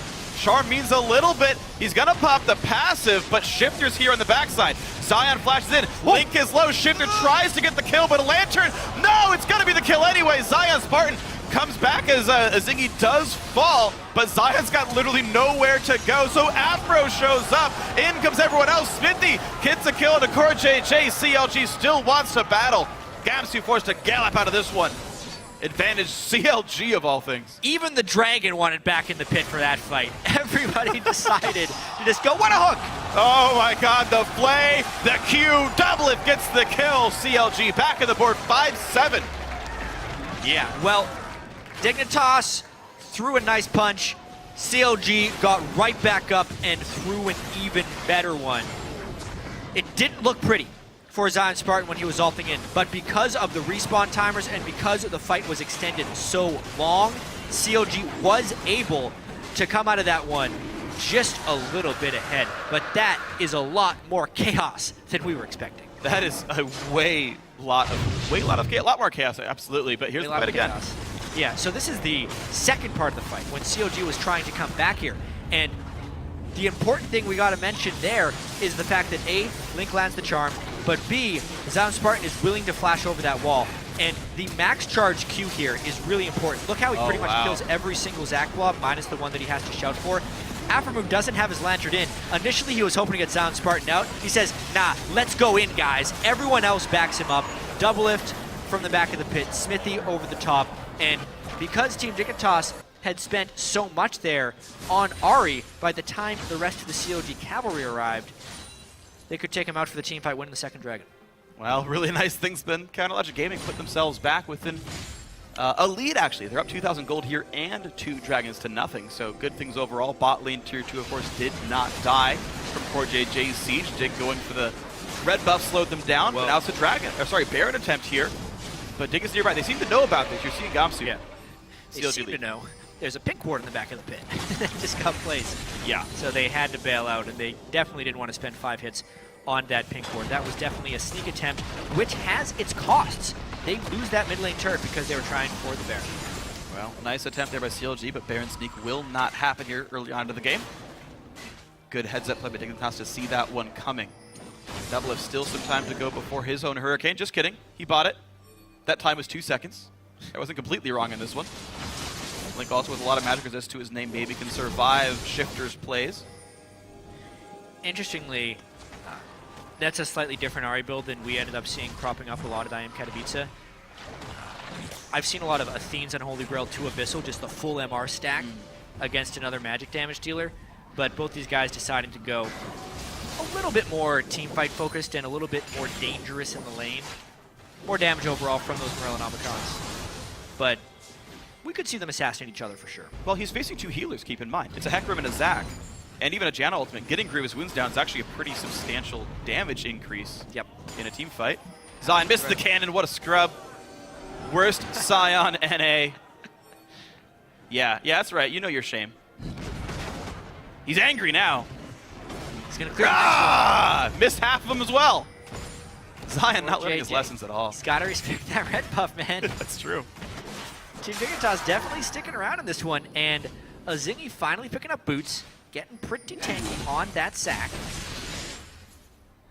I can't wait for these team fights to see if CLG can execute properly and whether or not Team Dignitas can jump around. Well, that's the funny about CLG. They don't like Sometimes they don't. fights. Sometimes they win without team fights. Yeah, they just take Baron without a jungler. Because who needs that, right? They have Ren to Zingy, puts the ward down. He's like, wait a second, guys, Ren's at like 60 stacks right now. That's an exaggeration, but it's probably like a 2,400 point Ren here. Yeah, it's going down. Any second now. The fight has to be now. And they push out him in time as Zingy hopping around. Shifter kills off Aftermoon. 2 kills at the start. Core JJ goes on in. Zion's already low from Baron. He's going to charge away. Oh, he died to the Ignite anyway, and now can't help the team. Guess what? Now Dignitas get the Baron. There's the smite, and guess what? Dignitas in the lead. Oh, how the tables have turned. CLG not wanting to find a team fight, despite having an incredibly fed frontline Scion try a second Baron that is again spotted out by Team Dignitas, but this time the retreat was too late. for CLG. Team Dignitas take the fight and the Baron. And DJ Baron in this game turning the tables better than Sona ever could, and Dignitas now with Baron buff looking to push down as many lanes as possible. There's no DJ Sona in this game, Freak, no need. But honestly, right here, CLG just had the timing wrong. There's a Hecarim in the bottom lane. They did not successfully stop the jungler, and then they end up getting split up. CLG is in a position where they actually could have team fought, but they're outsmarting themselves, trying to take the game without conflict. Conflict comes to their doorstep right there. Zac finding fights wherever he wants, Hecarim being able to initiate onto anyone, not taking the benefit of having a strong frontline Scion, and Team Dignitas using their target selection benefits to their benefit. Yeah. And really coming ahead in this game. Now CoreJJ with 2 big-time items will be a very scary Tristana. Oh, that is a very real Tristana, and Smithy and Zion's Spartan have to be afraid, especially with Zion dipping in for a little bit of MR. That Spectre's Cowl not going to help him much against Tristana's decent sustained output here.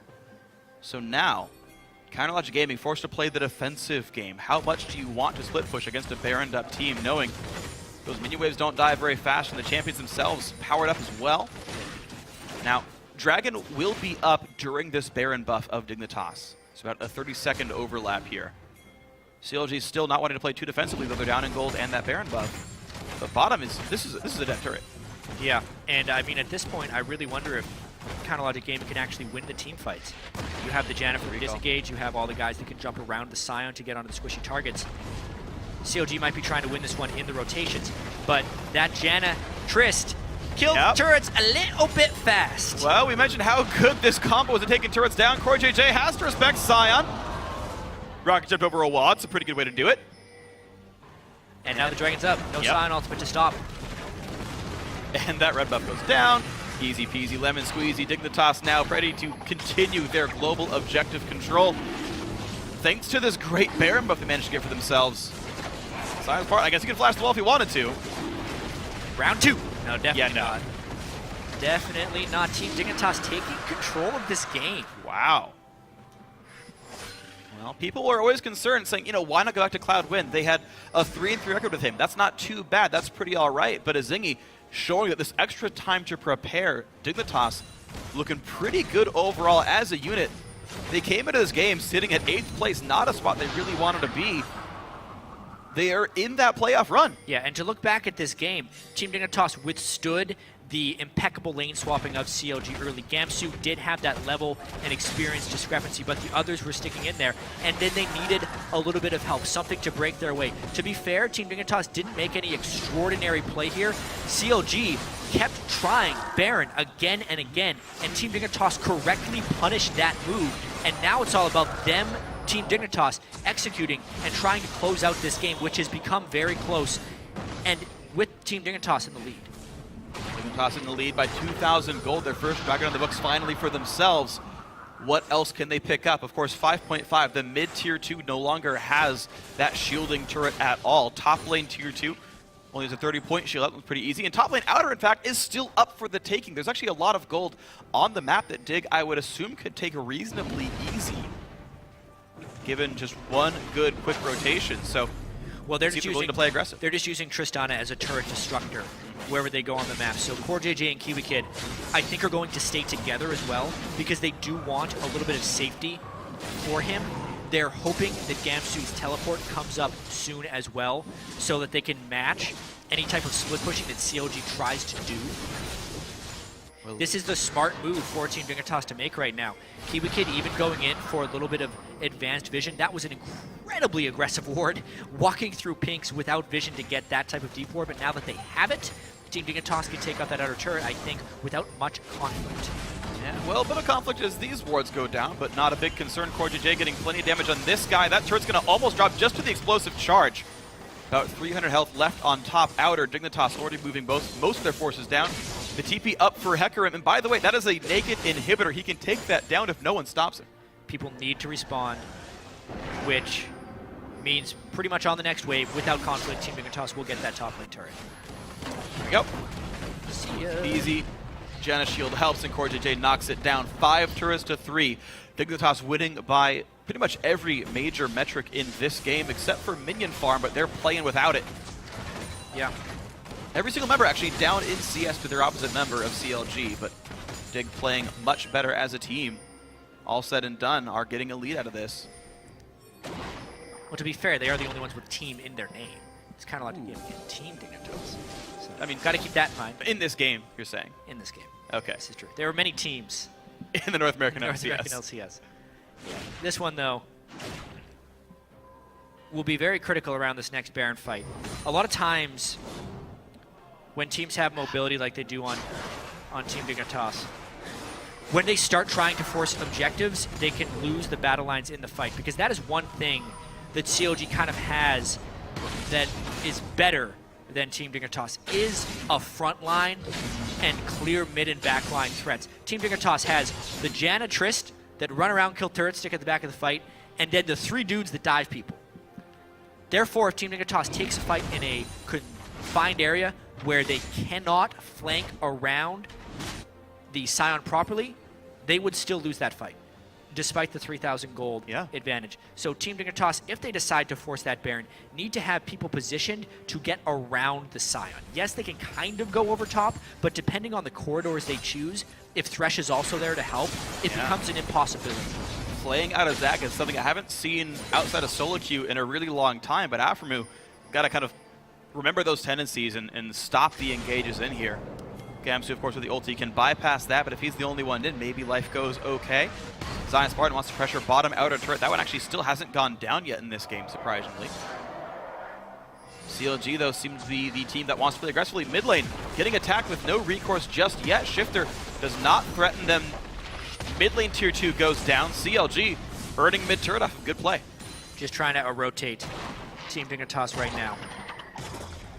But now that CLG has shown their hand, it's on TSM to respond. It looks like, sorry, it's on Dignitas to respond. It looks like Team Dignitas has some happy feet right now going back and forth there. I think they're hoping to catch an initiation on CLG here, but they don't have Trist. This is getting dicey. CLG might try and get this. These turrets are so strong, though. They recall Scion. Tristana going to come back as well. A momentary time of 5v4 if they bring in CoreJJ. The hook onto a Zingy. A lot of damage comes out from Devil if the Ren to add insult to injury. That's a forced heal. Scion ult comes in. They want CoreJJ. The knockup lands. I don't know if he's going to win this duel. He doesn't ult him back just yet, so no his shield real damage being done. Finally knocks him back, but through a Thornmail Frozen Heart. The flash. Zion Spartan, CoreJJ, you're going to die anyway. Why even bother? Kill some minions. Okay, maybe he's not. He's just trying to heal. Minion gets shouted at. Rocket jump up in a few seconds, right? Flashes. But he's surrounded now. Smithy's here. He's got his ultimate and his flash, but the question is, does he have to burn it? I think he can take his time. Team Dignitas needs to get into a position to counter this right now. Yeah, here comes Vi. Doesn't need either. Doesn't need either. Smithy takes down CoreJJ. Now time was bought to push down the mid lane. Dignitas get mid back under their own control, but CLG can't say it was bad for them. No, that was a pretty good trade by CLG. Dragon is up. They traded middle tier turrets, and they got a very important kill, plus an even more important death time. Yeah, Baron try number 3 here for CLG. No way to carry on Team Dignitas. Can a Zingy force this? Can Team Dignitas win a fight without an 80 carry? 7,000 health. Are they willing to battle this one? Gamsu's nearby, Smithy on the wings, knocks around Gamsu, forces him to ult out, but in comes Vi anyway. The lockdown, Hecarim, very low on health. They turn around with Kiwi Kid. Then goes a Zingy, but it's a 1-0 to CLG's lead. A Zingy locked up for basically ever. The charm hits. Smithy comes over the top. 2-0. Zach will fall down. The Baron bait this time goes CLG's way. Yeah, but they didn't get the Baron. They got low enough off of that. 2 kills onto Team Dignitas, making this game even closer, and CLG does it their way as well. They got those fights because they had more people on that side of the map. An outplay from Zion Spartan, a team fight for CLG, but they all unwilling to stop Dragon. Ooh.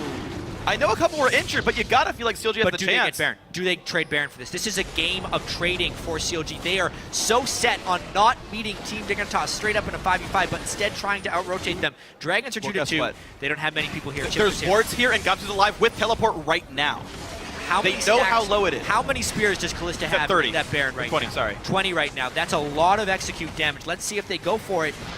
About 2,500 is the magic Teleport number. from Gamsu. He's home guard. All right, let's go. If you can CC double, if he can't rend, they go for Smithy first. Double's got to be a target. He puts an Afro move, but the kills are coming in. Vi's down, LeBlanc is down. The fight continues. CoreJJ Kiwi get forced to get away. There's the Howling Gale knockup, so now no jungler. This is low enough that you can't guarantee the rend beats Smite, but CLG wants to stay all the same. Will the battle continue as Zingy's still on the side, looking for something to do, looks for the back line. His passive's down. Easy kill for Doublelift.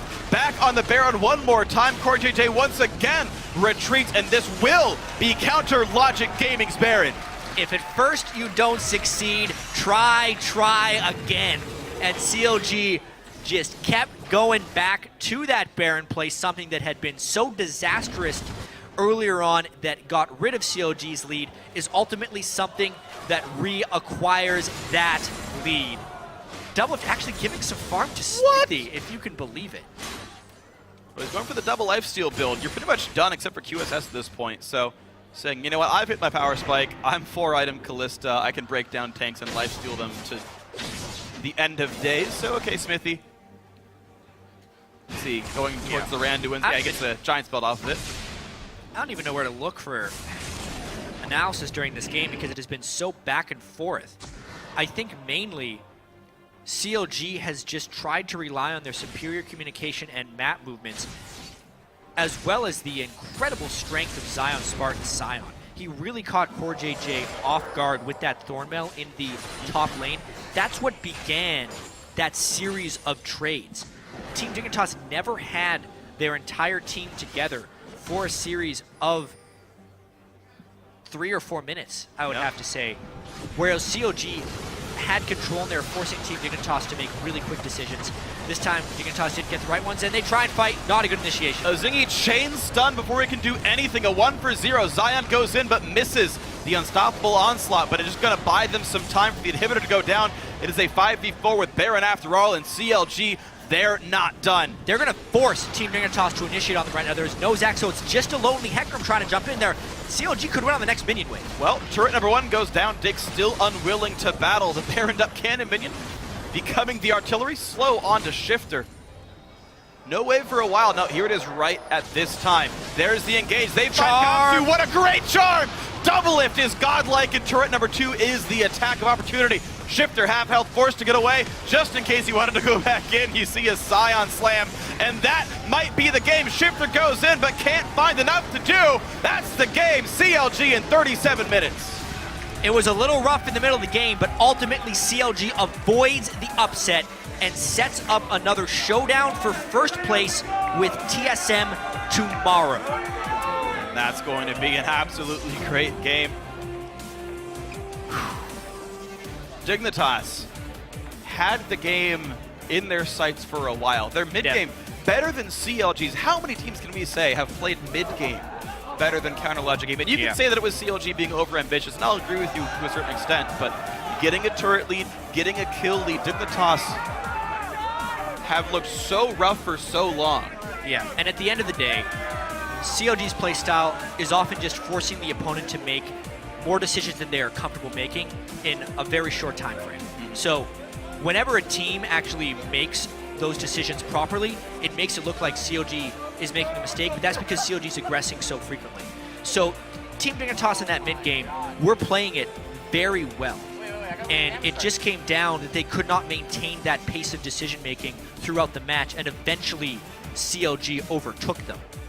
Yeah, it was nice to see Counter Logic Gaming playing aggressively. Like, they were down a Baron buff, they were down 4,000 gold, but they kept trying to make aggressive moves themselves. Sometimes it bit them.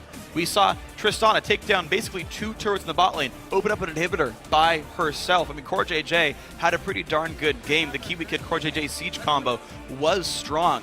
We saw bright spots from Dignitas with Shifter running around, making some pretty good plays himself on the losing end of the game, but 4-4-1, holding up against Link, making some good plays himself. I mean, there were so many good things happening here, but Dignitas are now sitting at least 2 games out of a 6th place spot. They needed this win so much. It would have done wonders for them to move to 6 and 9 instead of 5 and 10, especially with Team Liquid dropping a game earlier. But Gravity winning the game, kind of lowering the number of teams that Team Dignitas may be able to overtake for avoiding that promotion tournament later on. Yeah. And CLG, with this win, you know, they set their sights on first place, quite honestly.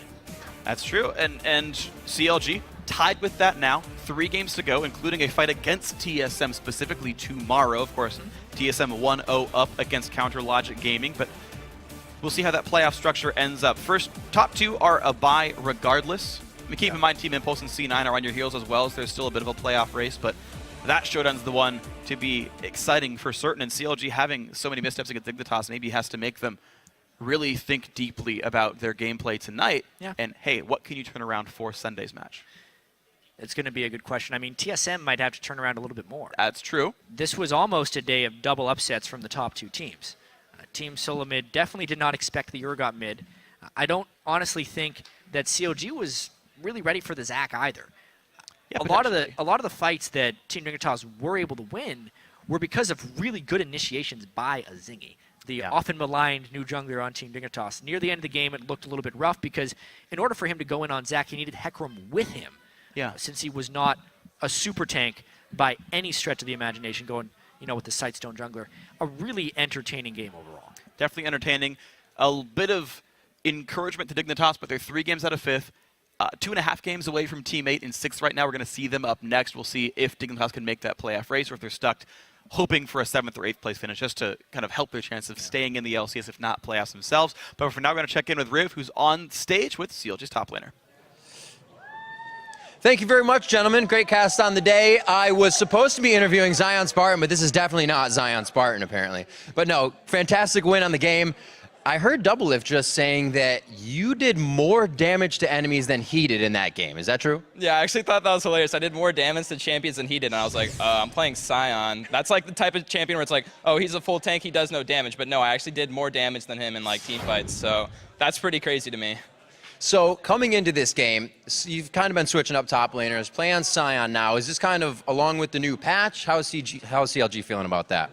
I just think Sion is dumb. He's just like one of those champions I feel like I can play, and I literally don't even have to try. Like, you're just so strong, I feel. Like, what were you thinking? Sorry to stop you. What were you thinking in the bottom lane? You're just taking shots from Janna, taking shots from Triss, and you were farming your face off. Like, was it just too easy? yeah, it literally is. Like, I was 2v1ing the Janna and the Trist without any help in the 2v1, and Sion's the champion that can do that. So, TSM, please ban Sion tomorrow. So everything looked good up until the part where you guys started to lose. What was going on with the communication when Dig started to come back? I don't know. I think part of the team was like, hey, guys, let's roleplay Dignitas and throw a Baron, you know? But, like, back when I was on the team, we did it all the time. But then I was like, guys, come on. Like, we grew up from that. Like, I'm not on that team anymore. I'm on CLG now. We don't throw a Baron. And we did it right. Well, you guys did come out right at the end of the game. Team Solo Mid tomorrow. How are you feeling about that game? Last question. I'm extremely excited. I was surprised that they actually lost to Gravity today, but you know what? A lot of people said that, you know, TSM doesn't deal well with, like, cheese, and you saw, like, the Urgot coming out. Like, I'm sure nobody expected to play against Urgot mid in LCS today, and I think those kind of surprise things work really well against TSM, and I'm not going to take them lightly. Obviously, we're tied with them now, and tomorrow will determine if we're the first place in the league, and I want to prove that we are. Very good. Zion Spartan with the win. Coming up huge. Guys, we're going to throw it over to the analyst desk to break down the rest of that game.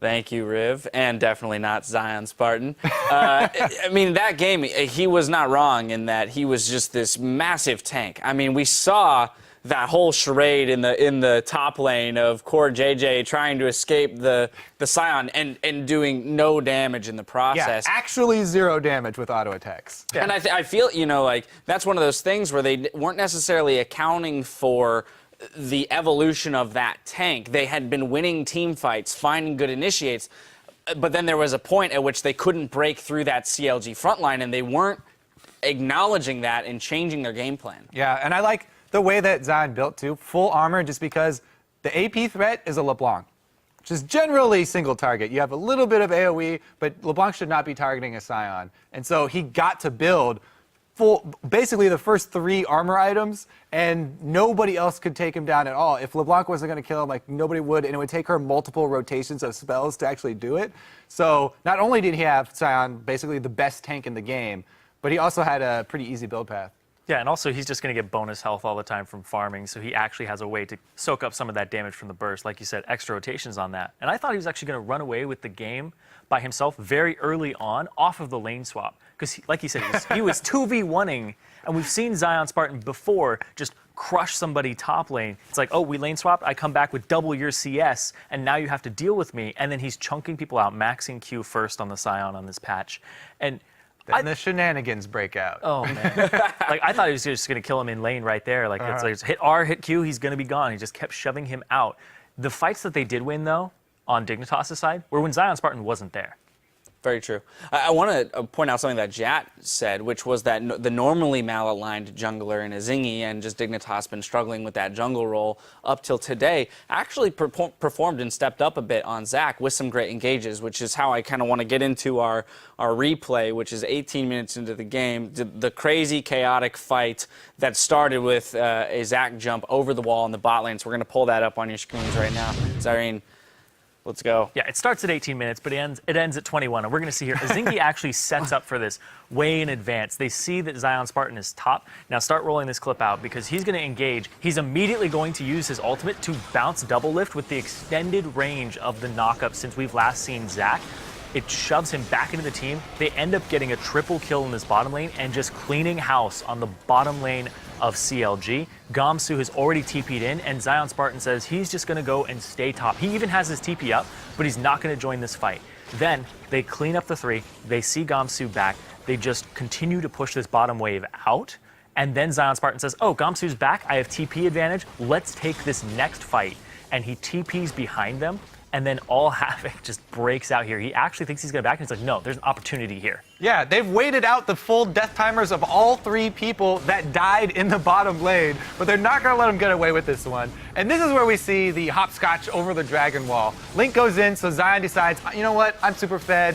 I got your back, Link. You know, no man left behind. And this is when, you know, after he throws the lantern initially to try and save Link, so he doesn't have it to get Zion out. Since he can't get Zion out, might as well go in, because double lift is back up as well. So he lands the flash hook onto Shifter. At the same time, Smithy lands his Vault Breaker and immediately kills the other target. So then they come out ahead of this one, and we're going to see another Afromu play here, which is what we've come to expect from him. Another hook lands, another kill lands, and they completely turn it around. Like, you barely get time to breathe after even pulling off a gank down bottom, as magnificent as that Dignitas play was. A full clean sweep, 3 kills. You feel like you have the run of the map, and CLG do not let you get out alive with it. Yeah, and immediately the fact that Zion was like, all right, I'll let him go. I'll sacrifice the bottom lane. I'll get some turret damage. Gamsu comes back. Then he saves his TP for the play. I thought was really well orchestrated by Zion because he was like, all right, I'm going to back. No, I'm going to TP in, and this is a fight we should take. And he jumps in and he stays in. He's like, I'm not trapped in here with you. You're trapped in here with me. Yeah, and CLG really values those cross-map plays, always holding on to those resources really, really tightly until they have to use them. The one thing, though, that I was kind of disappointed is they did get outshoved a couple times. The Trist and Janna combination quickly shoved down quite a few turrets, which we don't usually see from CLG, you know, getting out-rotated. Yeah, we saw that off of the back of the Baron, which may have thrown them a little bit off kilter. They were trying to get their legs back under them. Right. Oh, God. Now, in the last couple of minutes here, I want to talk about the matchup tomorrow, actually, because it is CLG controlling their own destiny for first place here. With that TSM loss earlier today, they're tied up going into tomorrow. I mean, it sets up that, you know, that rematch perfectly for us, but it really speaks to the fact that it's all on them, right? It's on them to take first place back. It's really kind of strange, too, because both teams played their styles today, and they didn't have good showings on their styles, right? It's like Bjergsen carry classic TSM style, didn't work out. CLG map rotation, come out of laning phase, didn't work out.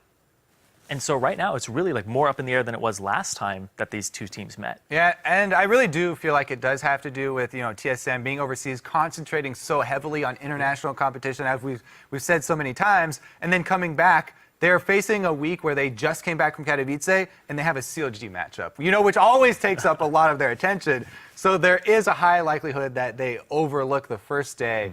And they were obviously not expecting to fight, Team Urgot mid because No. it definitely trumped the Team Solo I don't mid. think you ever are. It's just like you can't waste the brain power on the idea that you could one day play against an Urgot mid. Well, the thing is, it wasn't even just Urgot, right? They also had pretty bad picks into it. They picked all AD into a Nunu. Already with Nunu showing is, kind of iffy going all AD because he has so many attack speed slows and he's so strong right now as a peeling tank for the front line. So maybe some questionable moves in the draft phase for TSM that they have to clean up before they face CLG. Well, we'll look for TSM to regroup going into tomorrow, CLG to carry the momentum. It should be an exciting game regardless. There is still more league action coming your way, though. Up next, we've got Winter Fox versus Team 8. Stay with us. Week 8 of the NALCS Spring Split continues in just a few.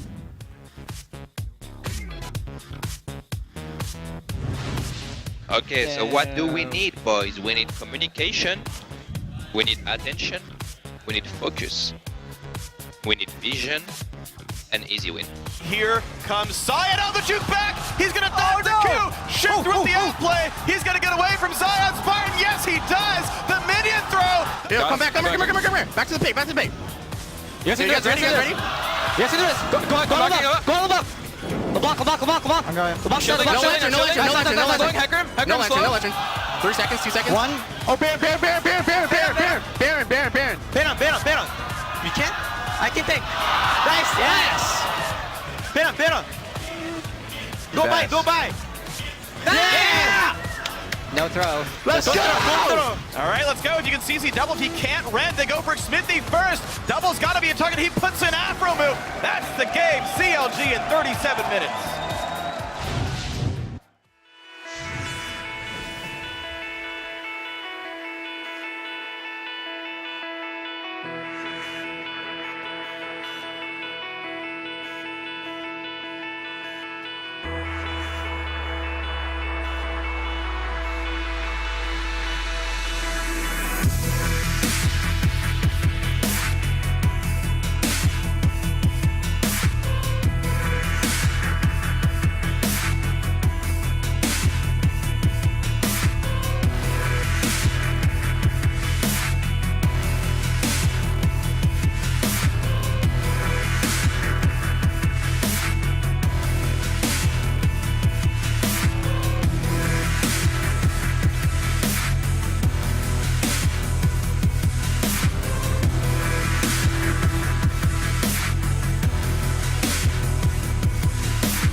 Welcome back, everyone. We are going to keep the action moving with the next game. It is Winter Fox versus Team 8. Now, earlier this week, Winter Fox announced that they were going to change their lineup yet again, but it's back to an old and good one. Altec is back to AD carry. Taken over as support is Glebe, who actually won OP support in his last week of play. Yeah. So this lineup should be pretty good. Glebe had some great Leona games, and Winter Fox, they spent a couple of weeks trying to tweak the team to find the most success. And obviously numbers don't tell the whole story, but you can't ignore them here. I mean, with Glebe's support, the team was 4-4. When Imagine was support, they were 1-3. And when Altec was support in last week, a very ill-fated week, they went 0-2. So really, this is the lineup that they need to run now with everything on the line. Absolutely, and of course, Winter Fox are still chasing a playoff spot. They are only 2 games behind Team 8. If they win here, they're only 1 game behind them and only 1 game behind Team Liquid as well. So there's a real chance these guys can get themselves into that 6th place spot, or maybe even 5th place if all goes well. Yeah. The thing is, it's, though, a very familiar matchup for these two teams. Both specifically in how the teams play, in that it's the mid laners who tend to hard carry and the junglers seem to support them in that style. Which is strange because we expected coming into the year that Cali Trolls was going to be the top lane carry, but Team 8 have really been playing well lately due to Porpoise and the incredible pressure he brings out of the jungle, specifically to the mid lane, where Slushy has had some spectacular games. You look at Porpoise, though, last 6 games, he's only died 7 times, especially with a very aggressive jungle style.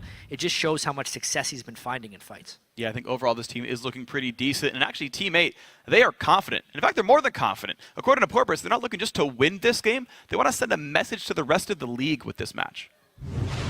I think because we've won against Winter Fox, we have a lot more confidence going into the game.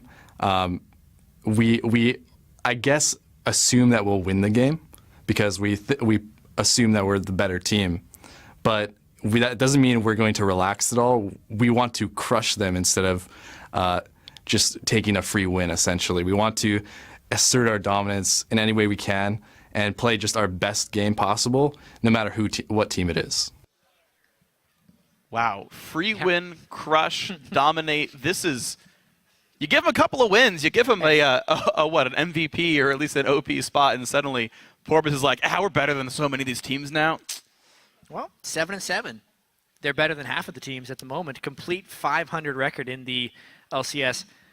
It's good to play with confidence. I can't fault them for that. Absolutely the case. So we're going to see how Team 8 can translate this confidence into a game and how Winter Fox can do with their new lineup. We're going to check out these starting lineups. On the blue side is Winter Fox, Avalon in the top lane, Helios in the jungle, Pivalter in mid, and back from basically forever, Altec and Glebe in the bot lane. Yeah, absolutely. On the red side now, we have the 7-7 Team 8. Calitro's in the top lane, Porpoise in the jungle, Slushy in mid lane. Will we see that LeBlanc ban? And then Maple Street and Dodo in the bottom lane. Well, we'll see what happens as we get ourselves in a champion select. All 10 players in the lobby. Now, it is worth mentioning that these teams did fight back in week 3, and this was with the full lineup for both teams. This was Winter Fox with Glebe and Altec, and that was a game that, as we heard Porpoise mention, Team 8 did win that one. They felt very secure in that one, but it's been a long time since then. There's been multiple patches as well. How have teams adapted? How have teams improved? Time to see. Right off the bat, the LeBlanc ban, no big surprise. I'm a little surprised by that, only because Pobelter would be a very good LeBlanc player as well. Last time these games happened between Winter Fox and Team 8, Pobelter played a Lulu mid lane, which was highly criticized, mainly because Pobelter needs to be on a carry-style champion, generally for Winter Fox to win, and that didn't bring them any of that. But they still ban away LeBlanc just to deny Slushy, meaning I wonder what Pobelter has up his sleeve to play. Well, pretty much instant bans from Winter Fox the whole way through. Porpoise on an individual playmaker, the same for Cali Trolls and Slushy. Largely one-way bans, but you can see Team 8 trying to remove team-fighting, powerful top laners from Avalon. The Rek'Sai away from Helios. Lulu first pick for Winter Fox. Will we see a return of Pobelter's mid lane Lulu, or is this going to be the top lane Lulu for Avalon, which would make the most sense? I agree. They keep trying to put Avalon on these big initiation tank champions, but he falls behind in a lot of his games, so it would be more ideal for him to just be able to build some CDR, AP, and support the carries of the team. I hope that's what they're doing. I do too, for the sake of WinterFox here. It's what they're most successful at, is a supportive top laner who can just kind of show up in the team fights. What I also want to see is what style Team 8 plays. We talked at the beginning of the day about, will CaliTrolls carry a little bit more now that we can play more tank junglers and feel comfortable for it. Porpoise, one of his most known champions, is Nocturne, and you can maybe build him a bit tankier. He got some buffs as well. But it looks like even with a Rek'Sai ban, he's still going to go back to a fighter here. Early pressure, early gank power, carry ability, Vi once again. And we are on the 5.5 patch. Cinderhulk is in. Many tank junglers were buffed from their base stat perspective, and Vi was nerfed in 2 different areas, both the move speed and the base damage on the ultimate. Yet North America is standing strong. The level 6 ganks and the team fight target selection that Vi provides have shown up in the games today. Vi has been looking very good in the North American LCS. Yeah. Well, looks like fighter jungler is still in vogue here, and with a Rek'Sai ban and an early Vi pick, they're certainly trying to get Helios off of that. Seems like Jarvan, the jungler from that pool that's most neglected, I suppose, and Helios says, yeah, okay, you have early pressure, I've got teamfight power, Sejuani's in here, and more teamfight power with Janna as well, so a lot of beef so far in the lineup and plenty of shielding. Also pork from the pig, right? Depends on what skin he picks. That's true, he could be a bear, which I don't think you call beef. Probably There's not. a special name for bear meat. Someone will Manly give me the is. answer to that. It is not that. I like this. There's no Sejuani ban, and it's not something we've gotten to see much of in North American LCS. It started to make its appearance in the last week of LCS play, but I think is really, really powerful here. As long as WinterFox makes sure to bring enough damage in their last 2 choices, they need a heavy damage dealer from the AD carry position. I'm hoping for something like Lucian to better synergize with the Lulu. And then Pobelter, whether it's on an AD mid to keep the resistance on the enemy team honest, or a heavily damaged dealer mid laner, otherwise Winterfox will be lacking in that department. All right, well, teammate going to say, go ahead and pick your damaging mid laner. We're going to counterpick you. Lucian is the insta-lock here, in fact. It's commonly touted as a counterpick to That's Graves. damage. Yeah, there you go, the Karthus. So, Victor disabled, by the way, this week due to bugs we saw in Europe yesterday, so Karthus being the go-to mid-range, high-damage, spitting-out team fighter. And WinterFox have their lineup. You know exactly where everyone's going in this one. It is Lulu top after all. In fact, only 1 swap required for WinterFox to lock in their lineup, so even less keystrokes. Yeah, we're going to get to see the return of the CaliTrolls 8-beat Gragas. 3rd time he'll be bringing that out this year.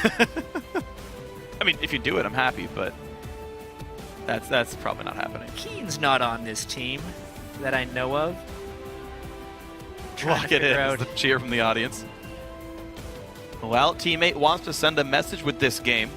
The message for Slushy is, what can you play other than LeBlanc? True.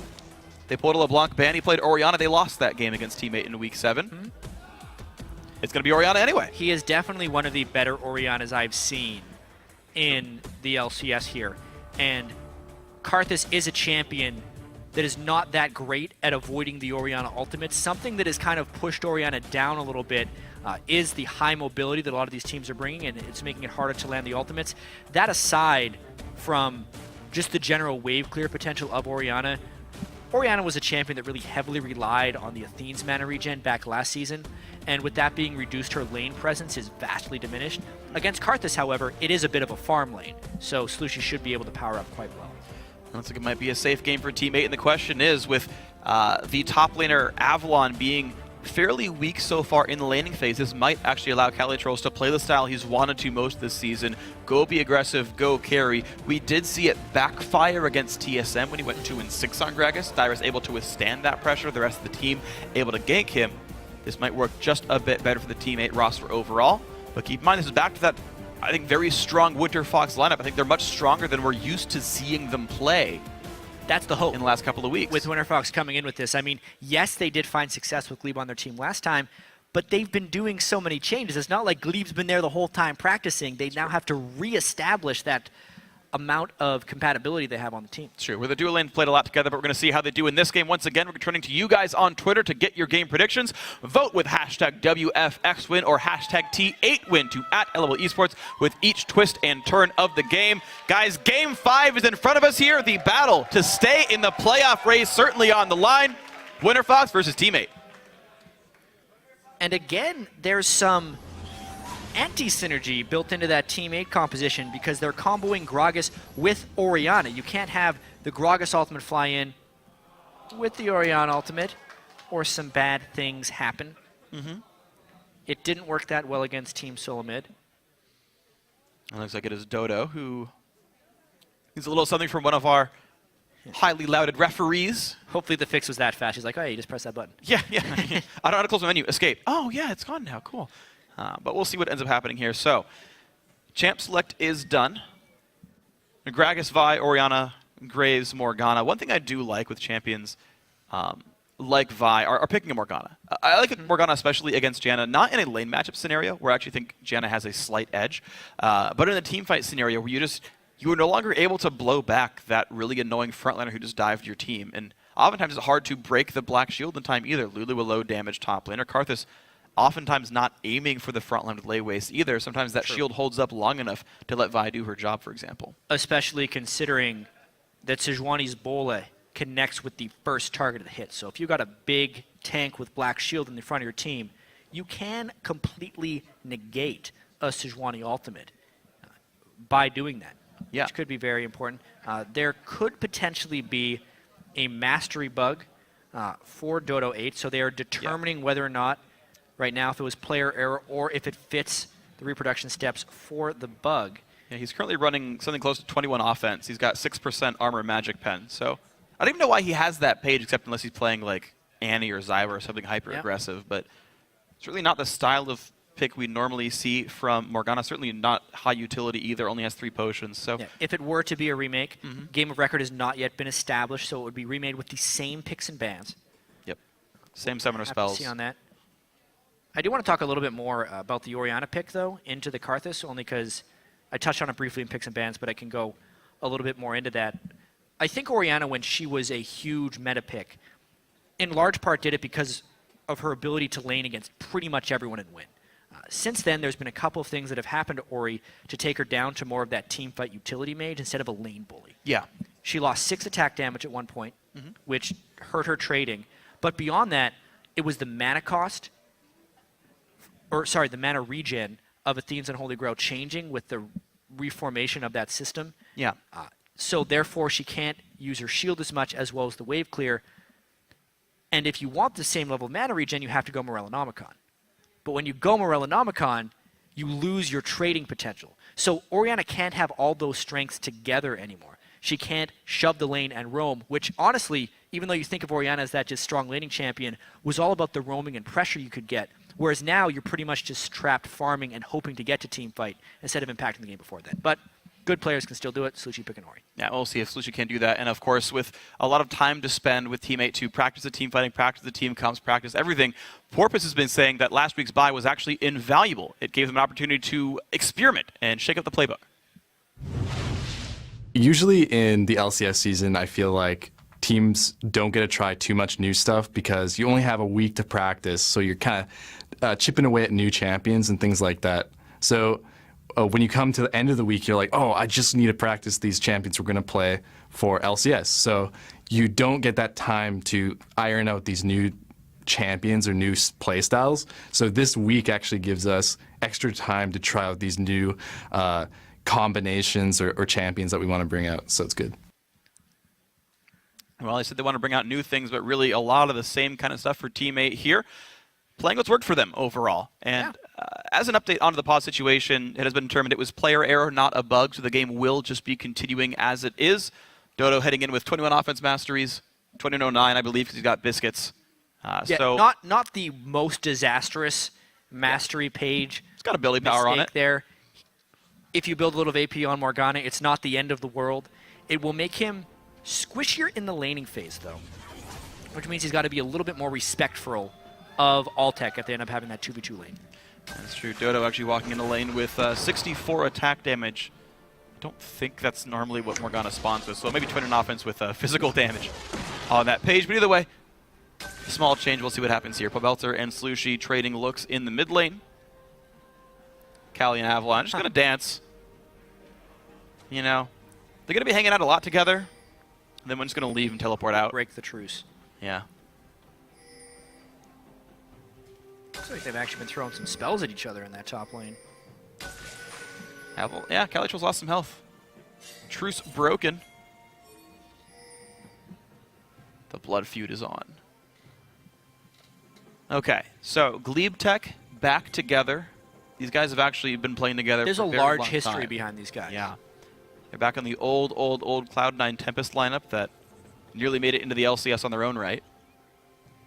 They got picked up here by Winter Fox, and it's Well, not just suited that. them pretty well. They split up. Yeah. Alltech was on Evil Geniuses last year. Well, yeah, Cube yeah. started the split on TSM. They've been together and separated so many times, but it's a touching story always getting to play back together with each other. But they need to be able to find success here so that they can maintain Winter Fox's spot in the LCS. They are safe from auto-relegation.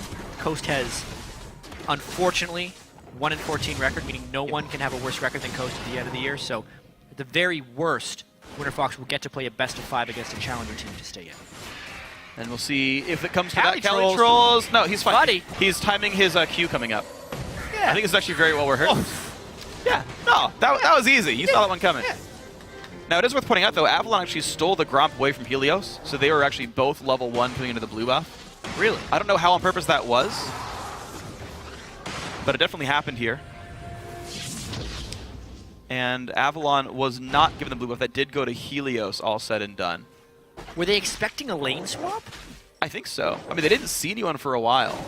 Because that's one of the strangest things. If Avalon just pulled for Helios, ran to top lane, everything would have been A-okay, but because of the delay from Calitrolls, I suppose, either way, that's just the continuation of a very troubling trend for Winter Fox. They've been doing so much double jungling with Helios and Avalon, and in many ways, Helios is one of the best players on Winter Fox. In every game, it feels like he is set behind because of the double jungling he's been doing with Avalon, and then just start with a double jungled Gromp in a match when there's not even a lane swap. Yeah. Immediately puts Porpoise ahead of Helios in the jungle. And that's going to put things in an interesting perspective as we move on throughout this game. Porpoise going to spend some time to regenerate as he takes down the Scuttler, but Helios there to meet him. Interesting. Smite down for both. I think with a Q he's going to get it. Yep. Nice try, Helios. Yeah, not the best right there. Unfortunately, the crab did not juke back towards the Sejuani, the very randomized pathing of the Scuttle Crab. Smart of Porpoise to finish that off, and then really good they didn't get hit by that Sejuani dash. Yeah, would have been a pretty painful trade. Would have had to fight back. Down. And wow, Alltech going right into the face. The extra Janus Shield, though, makes those trades pretty easy. Not afraid of Dark Binding. Must have been on cooldown. And a re-engaged Porpoise pushes Helios out of the jungle. To be fair, that actually hurts Team 8 in the long run. They did not steal the big camp. Helios did not burn a summoner, and he was going to shop anyways. It is just this one camp that Porpoise may be able to counter jungle. Glebe, though, sees him. Hello. Doesn't even let him get the big one. So Porpoise actually a little bit behind from that maneuver. Glebe and Alltech's going to be like, hey, great, thanks for partnering for us. Have health, Krug, why not? 60 gold, 55, something like that? 60. 60 at this point in the game, for sure. That's his first spawn. I don't think the gold changes till it respawns, right? I could be wrong. I don't remember That the is rules some anymore. jungle specifics that I'm not completely up to date on. That's fine. Unfortunately. Either way, though. Ooh, Poe Belzer. Taking a page out of Sion's book. Yeah. Oh, the flash. It's not going to land the knockup, though, but Calitrolls still forced to run. Ooh, that's a really good hit, though. He's got to be careful. No flash up, but Helios cannot quite reach. Flash trade, no kill. If Helios executes a little bit better there, they get the kill on a Calitrolls. You can do Q flash on Sejuani, much like you see it with a Shen, Taunt, Flash, or any of the other extend the range of the person's spells, but Helios just misses the knockup.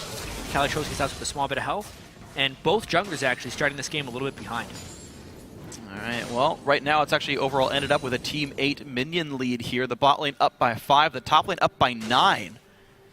Calitrolls, despite receiving a gank, is safe for now and slowly regenerating back up. Avalon did back for some new items. The second Doran's Ring is what his booty is going to be. Calitrolls will be able to back significantly later and maybe get most of his sheen on his. I mean, this early game from Winter Fox, just from the jungle start, automatically sets them back. Avalon didn't get a full camp, whereas Calitrolls did. And then Calitrolls actually beat Avalon to lane. Yeah, you're right. Start of the game, which you could see that CS advantage being 11 already. Like, that's not a surprise based on what happened at level 1. You're taking a player who already struggles in lane in Avalon, yeah, and then immediately putting him in a disadvantage with a really questionable start. Yeah, I mean, I guess they both got to last hit like a full camp technically with Avalon stealing, and they like shared the blue buffs. But yeah, being late to lane and everything that's happened since then, the gank got a flash advantage, right? A repeat gank might work for Helios if he can get behind him and land the Q. But Porpoise right now controlling Scuttler. He's going to try to keep some more ward control for the top side of the map. Now only really a lane gank or a wall jump will let Helios in. See if that ends up mattering. Honestly, Sejuani does have some early gank potential, but it's not that great. Helios pretty much needs to farm up to level 6 before he can make an impact, and I think Porpoise will do well if he can try and match that pace. Let's see. Well, keeping track of jungler experience then. Porpoise is pretty far behind too. Relative to each other, they're doing okay, but we're 7 minutes into the game, and Porpoise literally just hit level 5. Jungler should be getting close to level 6 around 7:30, 7:45, whereas, yeah, I guess Porpoise is. I guess they're 2 camps away, right? Oh, Altsec! Metagame in the normal puddle position and gets himself just out of reach of what that would be. So gets the safe recall for BF Sword. In fact, recall on 62 CS. Maple with a late one for himself, but will match the items either way. Dota should have sight. Oh! What is... Without vision! Glebe.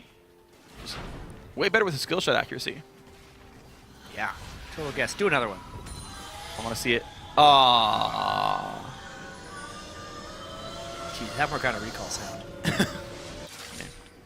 Okay, Belter behind the wall. Slushi getting a little bit of a trade, but it's a blue buff tiered up Pole Belter, so Karthus able to farm. It will, by the way, be the Athene's build from Slushi. You mentioned, you know, the various strengths and weaknesses of Morellan Opcon versus Athene's, but Chalice means it's going to be Athene's. It's the build that's needed against Karthus.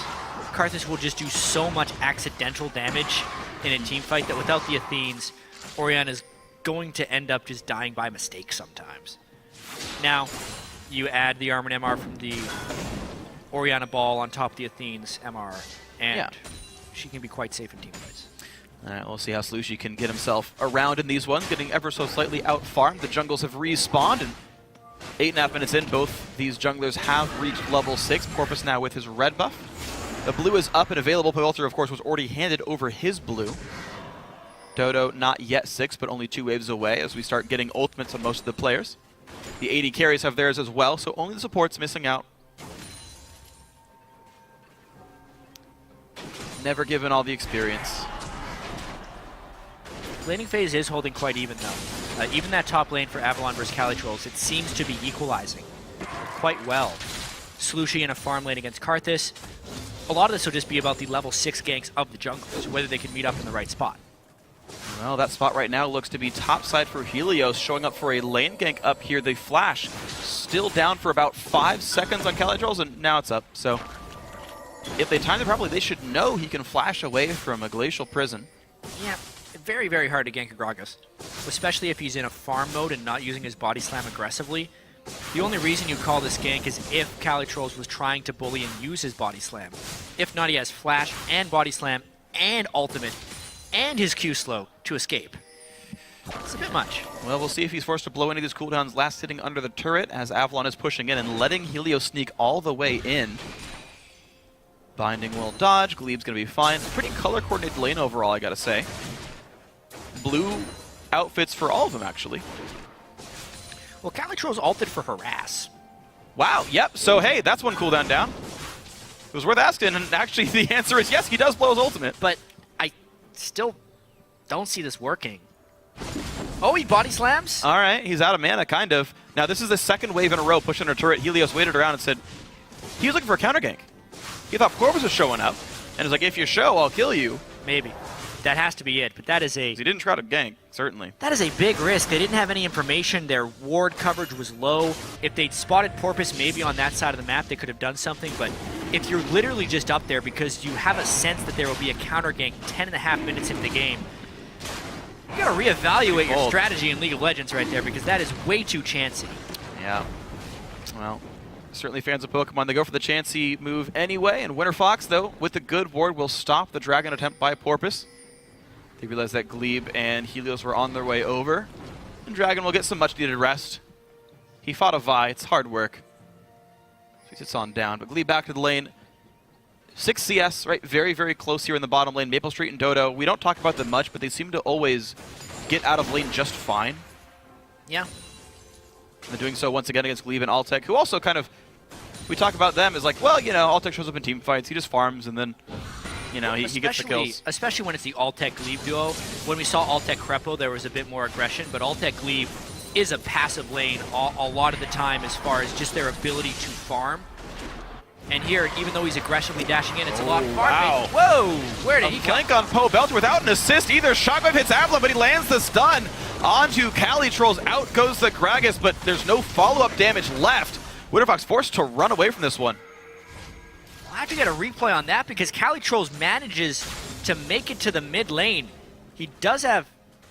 He must have just walked down there through an unwarded spot and killed Pobelter clean up. No wards in that river. Yeah. He showed up.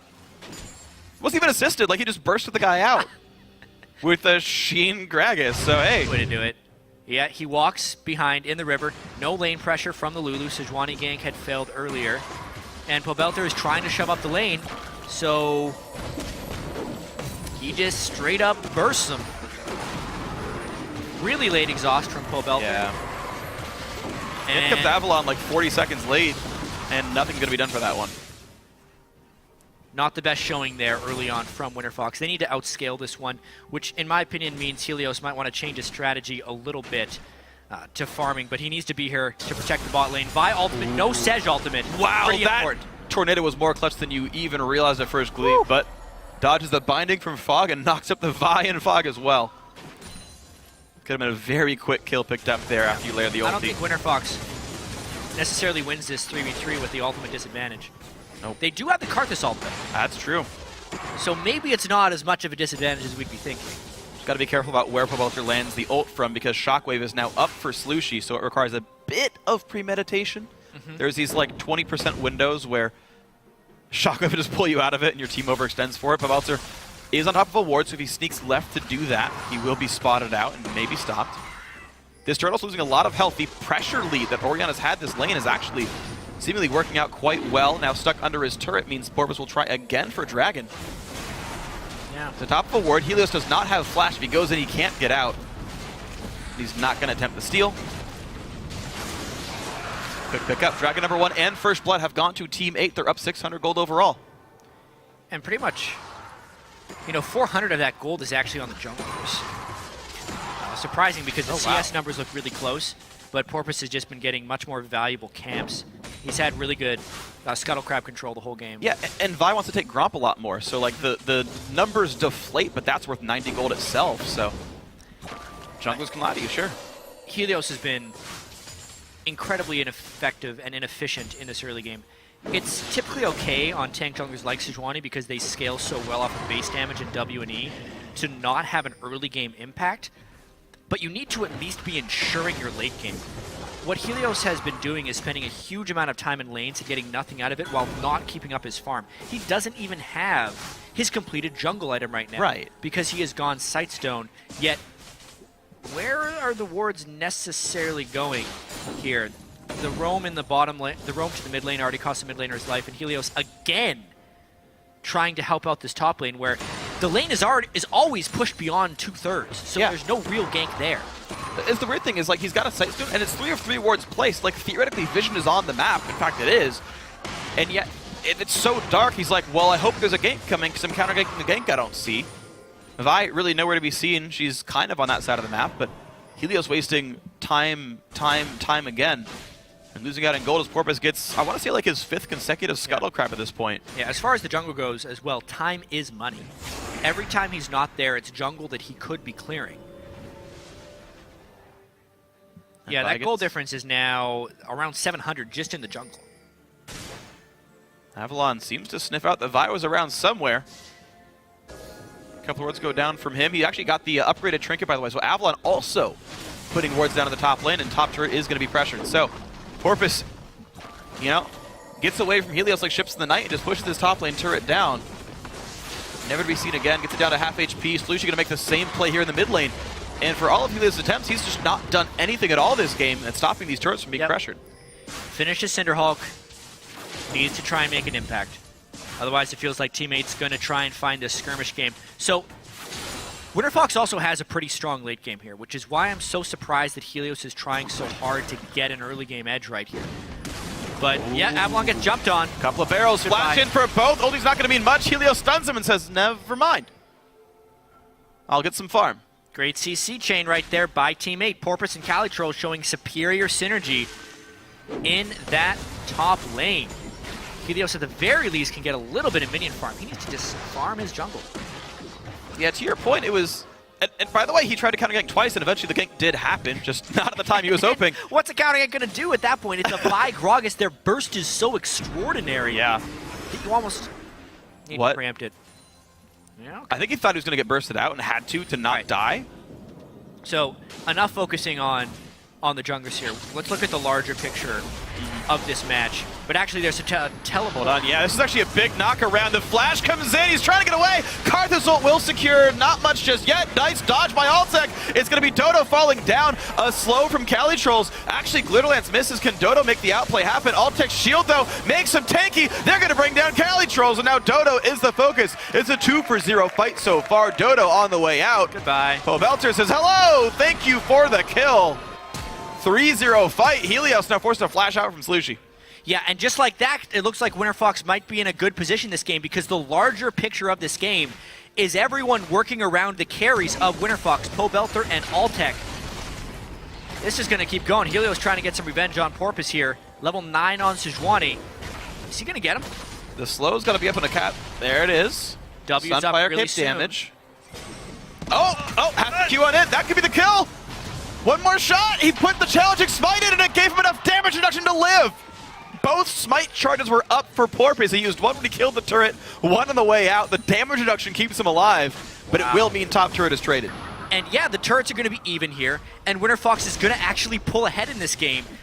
Just, I feel like off the back of Pobelter and Altec's laning phase. Ooh, speaking of Pobelter's laning phase, though, he exhausts a bit late. Ignite is on from Slushie. His flash is down, though, and he can't chase this one out.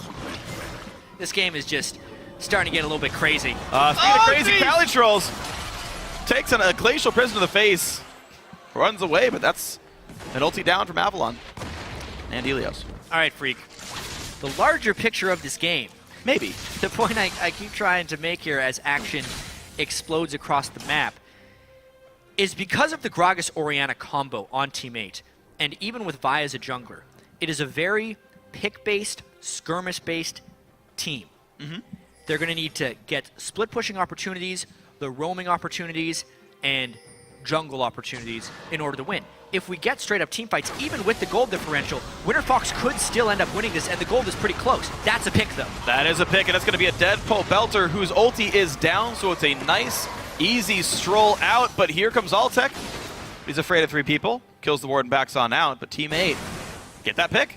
Yeah, and they need to continue to make things like that happen, because Altec is going to be a very, very scary Lucian. He's going Infinity Edge and most likely Phantom Dancer for the max amount of auto attack damage, added with the Janus Shield, added with the AP Lulu picks damage in potential team fights, plus all the Karthus AoE. There is just a ton of damage on that WinterFox that they locked in with those last 2 picks, and despite the slow early game and their inability to make much happen in the top lane, Altec has created an advantage for himself that may be enough to carry WinterFox through here. That might be the case. He's certainly ahead of his opposite member, Maple Street, in item breakpoints here. But Team 8 choosing to try to buy this time with Pobelter just recently respawned. Avalon does not have teleport and shows in the top lane. There is no contest for this. Turret number 2 goes down. Sorry, Dragon number 2 goes down. All 3 turrets are already dropped. Helios trades the Dragon for a red buff steal. That's kind of nice to have. But all said and done, Team 8. To me, the Pobelter has gone Rylak's second item on Karthus. I thought he was going to be going the Shao of the tier Catalyst to Roa, slow building up like that. But the Rylaks will give him a little bit more immediate power, and he shouldn't necessarily have mana concerns because he ended up starting tier, and may end up helping him as he walks into team fights stop teammate from kiting a little bit. I actually think this may be a better build than the Roa build because it's a little bit more immediate power and because of the slow. Yeah. It's the build that Jungle Karthus would use, actually. Not just speaking to a Zingy, but there were a couple of players who played it at the very beginning of the season. And it was Tyr into Riley's. That was the standard build for the junglers out there. Obviously, Megas Enchant. And yeah, just the immediate power helps a little bit there. Bottom lane going to get pushed out pretty easily, but Altec clears him away. He has 2 levels on Maple Street. Yeah. And that turret's going to start taking some very real damage. With a Janna shield, there's a lot that comes out there. And plenty of attack speed on the build means those turrets take big chunks out. Porpoise barely spots the ward in his own jungle, which lets him clear this away. Blue buff up for Team 8. And it will not be WinterFox trying to contest. So mid-game stalling out just a little bit. No one's been under pressure for the last couple of minutes. And we need to take a look at the distribution of power on these teams. Altec has a 1,000 gold lead on Maple Street, whereas there's a 1,000 gold lead from Porpoise over Helios, and then a slight gold lead of Cali Trolls onto Avalon. Basically, if Teammate can use their pick potential to take down Altec, I think they win this one. But if they continue to use this stuff on the people that are not farmed on WinterFox, WinterFox could end up winning the team fights based off of Altec's power. But he flashes out of that shockwave. Good Black Shield means only Porpoise gets caught. The fight begins, and Altec loses a lot of health, but Porpoise will still be the one to fall down first. Dodo cannot land a lot of stuns, but maybe enough to pick up 1 kill. Shields come in time to keep him alive a few more seconds. But a double kill from Requiem. Solo kill in the meantime as Cali Trolls picks 1 up, but it's a 3-for-2 in WinterFox's favor. And Teammate tried. They tried really hard to get Altec locked down right there, but because the initiation came in from Helios, no matter what happens a lot of times on Sejuani, you can still be effective in the mid-game because of the incredible power and base damages on those abilities. Landed the bola on 1, second target had a black shield, and WinterFox ends up winning the extended fight. So Altec is going to play the wave clear game, and he's getting a lot of his team's farm. Strange to see a person who's not Karthus win in minion kills on the team. That's going to happen. True. Take a look at this one. Very timely black shield. Otherwise, I feel like Ori would have been done for. But because Helios got so much damage on a Porpoise, it allowed Altec to peel him off for the most part. And one more hit from that Vi, I feel like Altec would have gone down and it would have been an even fight. Karthus ult, though, right at the end comes in as Cali Trolls. Ooh, really close to being able to clean up there, actually. Fascinating game. Oh, yeah. Not the cleanest by any means. Definite errors from Helios, but WinterFox kind of getting back to basics. Pobelter and Altec on carry champions. I feel like they make a quick gameplay adjustment. Focus a little bit more on Sejuani farming and supporting the solo lanes and kind of leaving Avalon up there. And they'd be winning this game by quite a lot. And so far, so good. WinterFox staunching the bleeding in a lot of places. They're getting farm on pretty much everyone. You're seeing the lanes close to parity overall, and it's Altec actually putting on split push pressure. One thing with Lucian showing back up is he's pretty mobile. He gets away from ganks decently. W into R, you can kite back. And with him being ahead, he's putting a lot of pressure on the side lanes that he's got the only champion position to do so. Pobelter kind of has to stay mid and just hold the minions there. Yeah, and Altec's getting that level advantage because of his split pushing. You know, Maple Street's caught trying to catch up to him, but it's a level 14 Lucian versus a level 12 Graves. And there's something to be said for actually about AD carry levels in the late game. We don't talk about it much anymore, but at the beginning of 2015, we changed how level ups work, where the later levels are actually worth more stats. A 2-level lead actually means more 14 to 12 than it does 6 to 8 in terms of stat value. Yeah. And as an AD carry, you care about a lot of the level ups: attack speed gains, health gains, attack damage gains. Pretty big deal in terms of not getting one shot and then putting damage back out. Not to mention just the straight up value of the skills. Sure. Right? More dashes, why not? Maple Street. Teammate a little bit stuck here. They seem to have such a smooth early game, but Porpoise on Vi hasn't been able to take the biggest of advantages, and it feels like they have a pretty inferior team fight at this point unless Lucian can land a really nice shockwave. Not to mention that Altec is creating all this split push pressure that normally a Vi would shut down, but Porpoise has gone walk it because of all the magic damage threats in the team fight. Therefore, his actual dueling on Altec is inferior, and if he tried to kill Altec, he'd would probably just die himself. Yeah, he's trying to like supplement it with the challenging smite upgrade, being like, well, it's going to be hard, but Yeah. maybe this helps tip it over the edge. But you're right, no armor items still to boot on the inventory, making life difficult. Teammate mostly sharing farm, you can kind of see across their, or two of their carry lanes. They're two ranged carries. Gragas, Calitrolls, 3-1 and 0, going for a Zhonya's Hourglass next. Can be plenty disruptive here. If he can knock back Pobelter, that actually will be pretty big for him. Yeah, maybe they can solo out Altec. I think the X factor in all of this, though, is Slushy's Orianna. He's farmed so well. Out farming the Karthus. True. Very impressive. And with Death Cap, close to Void Staff, if he lands an ultimate, it's huge. Plus, 3 dragons to 0 is nothing to laugh off. Absolutely true. It's a pretty big deal here. Calitrolls is in the front line. Black Shield on. Mid turret low actually does go down. Nice play by Winter Fox. Tying up the turret door. Ult comes in. Only a slow. Only lands on 2. Big ulti down. Can teammate re-engage? I think they want to, but it's just not there because Team Winter Fox is a little bit too kitey. How confident are you in pressuring Baron right now? Pretty confident. There's no wards up at all for Winter Fox. Now, teammate can't guarantee that knowledge, but the fact still stands. It's a giant wave the teammate wants to clear away.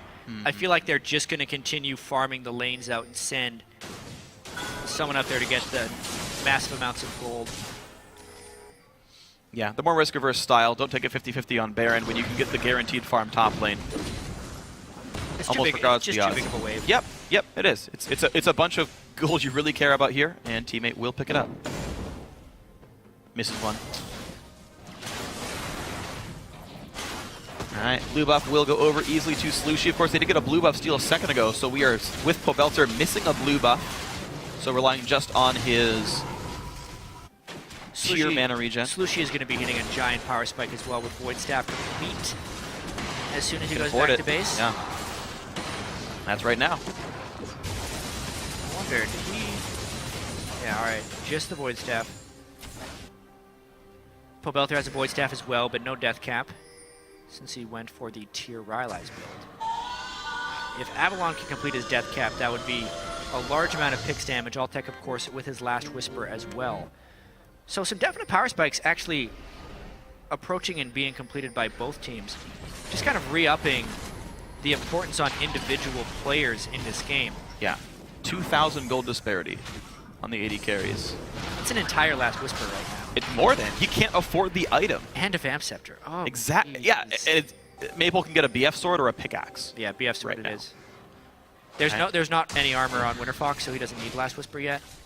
That's true. Quite honestly, Pretty Altec for didn't him. need the Last Whisper either. He probably should have gone for his Bloodthirster instead of the Last Whisper, especially since they're in this shieldy type team, just playing to that strength and building more of it. Might have been a little bit smarter.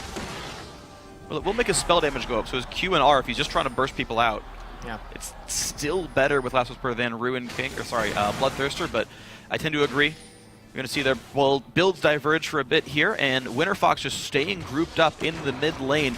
Graves far away right now. Maple Street not able to join his team just yet. Winter Fox have the inside track on Baron Vision, and in fact, they're getting that. The yellow trinket from Avalon helping to get wards down in this upper jungle. Teammate relying on just a few sweepers to try to get Vision back, but Winter Fox really controlling this. Maple Street forced to retreat. Teammate is actually in a lot of trouble right now because they cannot safely force team fights against the counter engage of Sejuani and Karthus. So really, Teammate needs to find ways to stall this out and somehow get to 5 dragons, because they're at a point where they're losing team fights and don't have a superior split push threat. Maybe they get something down with Gragas. They're actually just trying to stall this one out and trying to get the dragon win condition. Well, Calitrolls pushing mid in the meantime. He's got a Lich Bane and just slams that barrel into the building, throws one out for a Lich Bane proc. His turret might die on this wave. Calitrolls. Well, there might be a fight during the collapse. They got to be really careful. Got to be the attempt. He's not far away. 2-man ice barrier prison going in. Belter gets one shot, but down goes Dodo on the same side. Avalon a bit low. They're going to re-engage top of this one. They look for Helios of all players. Calitrolls putting the burst down. Forced to get away, though. Altec is huge, and he hasn't died. Be careful of Lucian Slushy. The crits come in. They take him out. There's Altec. And now the chase. Glebe is fast, can lead his team to a fight.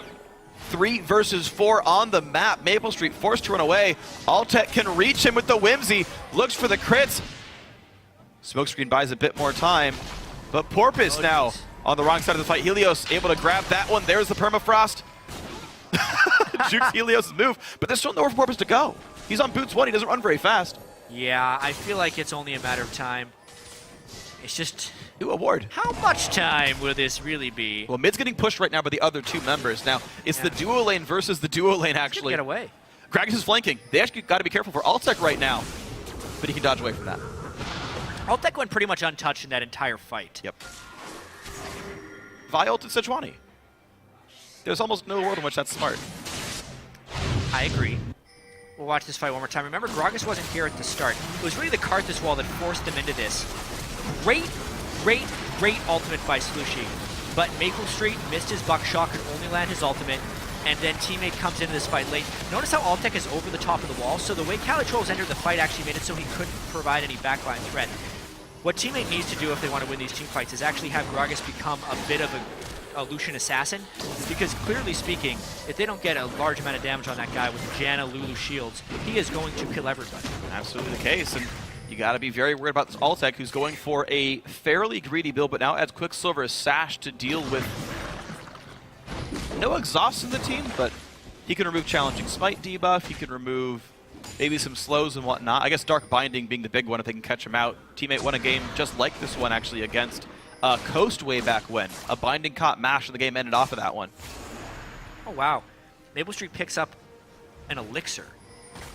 Yeah, he needs the power spike now. He needs the power spike. They know they need to be able to secure this dragon. Really, getting 5 dragons is maybe the only way Teammate wins this game. This is a very scary situation. 1,000 gold lead. Dodo takes a bit of damage, but not too terribly much. Dragon gets aggroed. Helios got to be maybe a bit careful. Still no armor on Sejuani. No one on this team, actually. Maple Street is in a position to carry these team fights. Binding does not catch Altec. Ulti misses. The Dragon resets one more time. Altec has to dodge the wall. This is actually great position for Teammate to take Dragon. There's no way to carry. Dragon 4. Dragons disengage. Helios puts some damage in, but of course, there's no Glacial Prison. That could have been an Avalon ulti to lock the team up. Shockwave on at 4! They catch Paul Belzer. Shouldn't be too much damage. It'll hurt, but Teammate survives. Get out with their lives and a kill. Some elite Orianna play right there by Slushy, catching a Shockwave onto 4 people when everyone was expecting to disengage. Oh boy. That's something Winter Fox can't have happen, and they do not successfully contest that dragon. A very poor ultimate by Helios' Sejuani prevented their ability to properly stop that dragon. Now, start the timer. 6 minutes until that dragon fight. I mean, look at this one more time. Oh my god, beautiful. Maple Street had already burned his collateral damage, so there wasn't much follow-up beyond that Ori. That was just a one-man army of Slushy. And they're going for Baron because of the respawns and the back timers. This is a preemptive move, but boy, would this stall it well for 5 dragons. 4,000 health left from that one. No one's here to stop it. Baron, in fact, will go Team 8's way. They said they were supposed to be the better team. They wanted to make a statement with this game, but they are fighting tooth and nail to stay ahead in this one. Only off that Baron did they finally claw in a 700 gold lead here. Winter Fox. Maple didn't even have to drink his elixir because a fight never happened. That's true. They were just guiding back and forth. So he gets to save it on that gold, and they get the objectives that the elixir were for without even having to consume the cost. So Teammate, some very team-like plays there off the back of Slushy's Orianna's zone control. Altec also, you know, picking up that QSS is halfway between some really important items he needs to truly carry this one. I don't know if he's going to have time to get those before Dragon number 5 fight. Well, we'll see if that ends up being the case, though. Knockback on Altec. They're trying to save the turret. Calitroll's happy to burn his ult for that. Belter still without Requiem right now, though, and means they can't cash into the damage onto Dodo right now.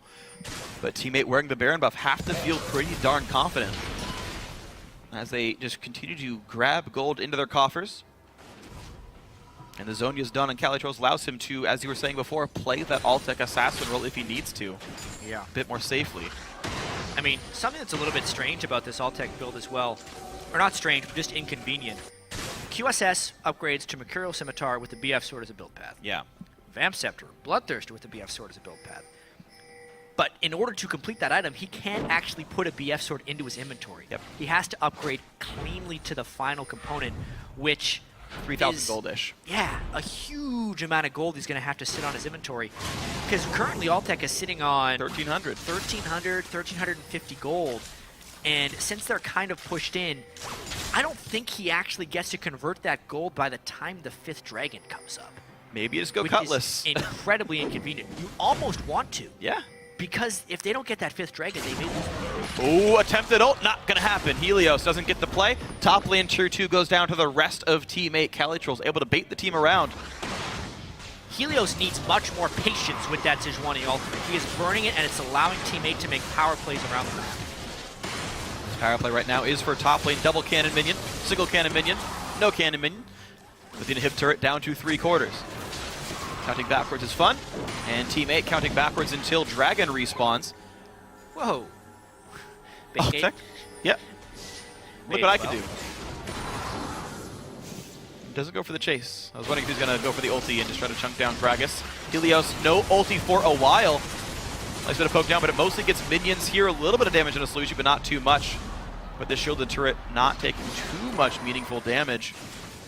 And there we go, 2 minutes on Dragon. Teammate has to know that's going to be a big pickup for them if they can play just patiently enough. We've seen teams get a little bit impatient before these spawns and allow that buff to go over.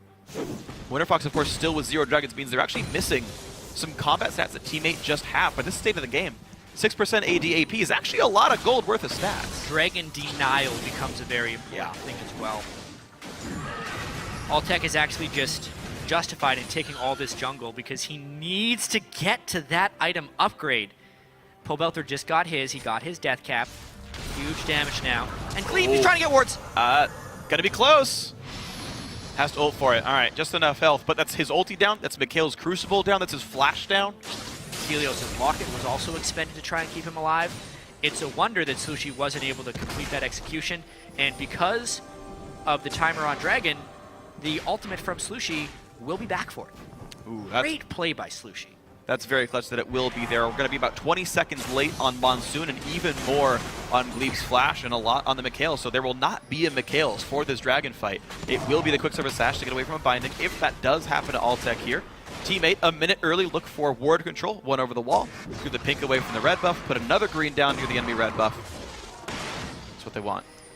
Yeah, and because of all the jungle farm, Altec does complete a Bloodthirster, so he made it through the power trough he was undergoing with those items sitting in his inventory. They have Death Cap Void Staff on Lulu, Death Cap on Karthus. The item power spikes are actually very real for Winterfox, as long as Altec can stay protected in this fight. And So they far, so need good. to make sure they go in before that dragon becomes Bit of poke. Ult hits Porpoise. They're going to almost evaporate the poor soul. He's not going to beat Altec in this one. That's a 1 for 0. Helios gets out safely. He just bought time. Altec on the wings. Dragon's up now. No smite, 4v5. Jungler down, but also, Altec just had to burn his flash because he came around the wrong side of the wall. They're actually going to try and take this with Maple and Slushy. No smite. Helios is low. There's no smites on either side. That dragon's going down. It's going to go down. It will be picked up, but it's still a 5v4. Dodo falls. 5v3. The chase of the Maple Street. Shockwave hits. Isn't enough. The exhausts are in, but Slushy doesn't quite deal enough damage. The dragon either. He's trying to survive. Glebe getting auto attack down, and there are kills coming through. It's 3 picked up by the 5 dragon team of Team 8. Pobelter's got nowhere to go. He's getting some slows down, but he's out of mana.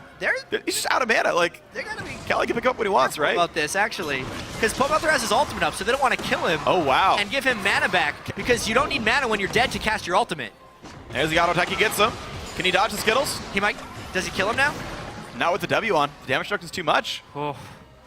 So the fight ends up going 4 for 3 in favor of teammate. Altec pushed down mid in the meantime. Dragon buff, by the way, is only on 2 people. Yep. So Dragon 5 is barely worth Dragon 5 at this point. It's more like Dragon 4.4. Yeah, you're absolutely right.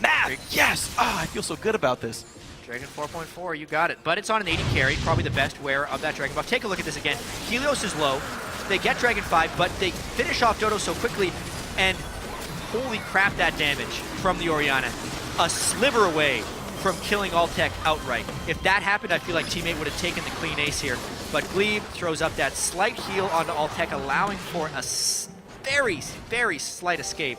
And now it's a 7-0 Lucian with tons of support on the team, looking to just put the team on his back and carry the game. Well, it's going to be largely up to Altec here. Popelter is trying to be effective. His Void Staff is, of course, done. So the damage output's here with a Death Cap on top of that one.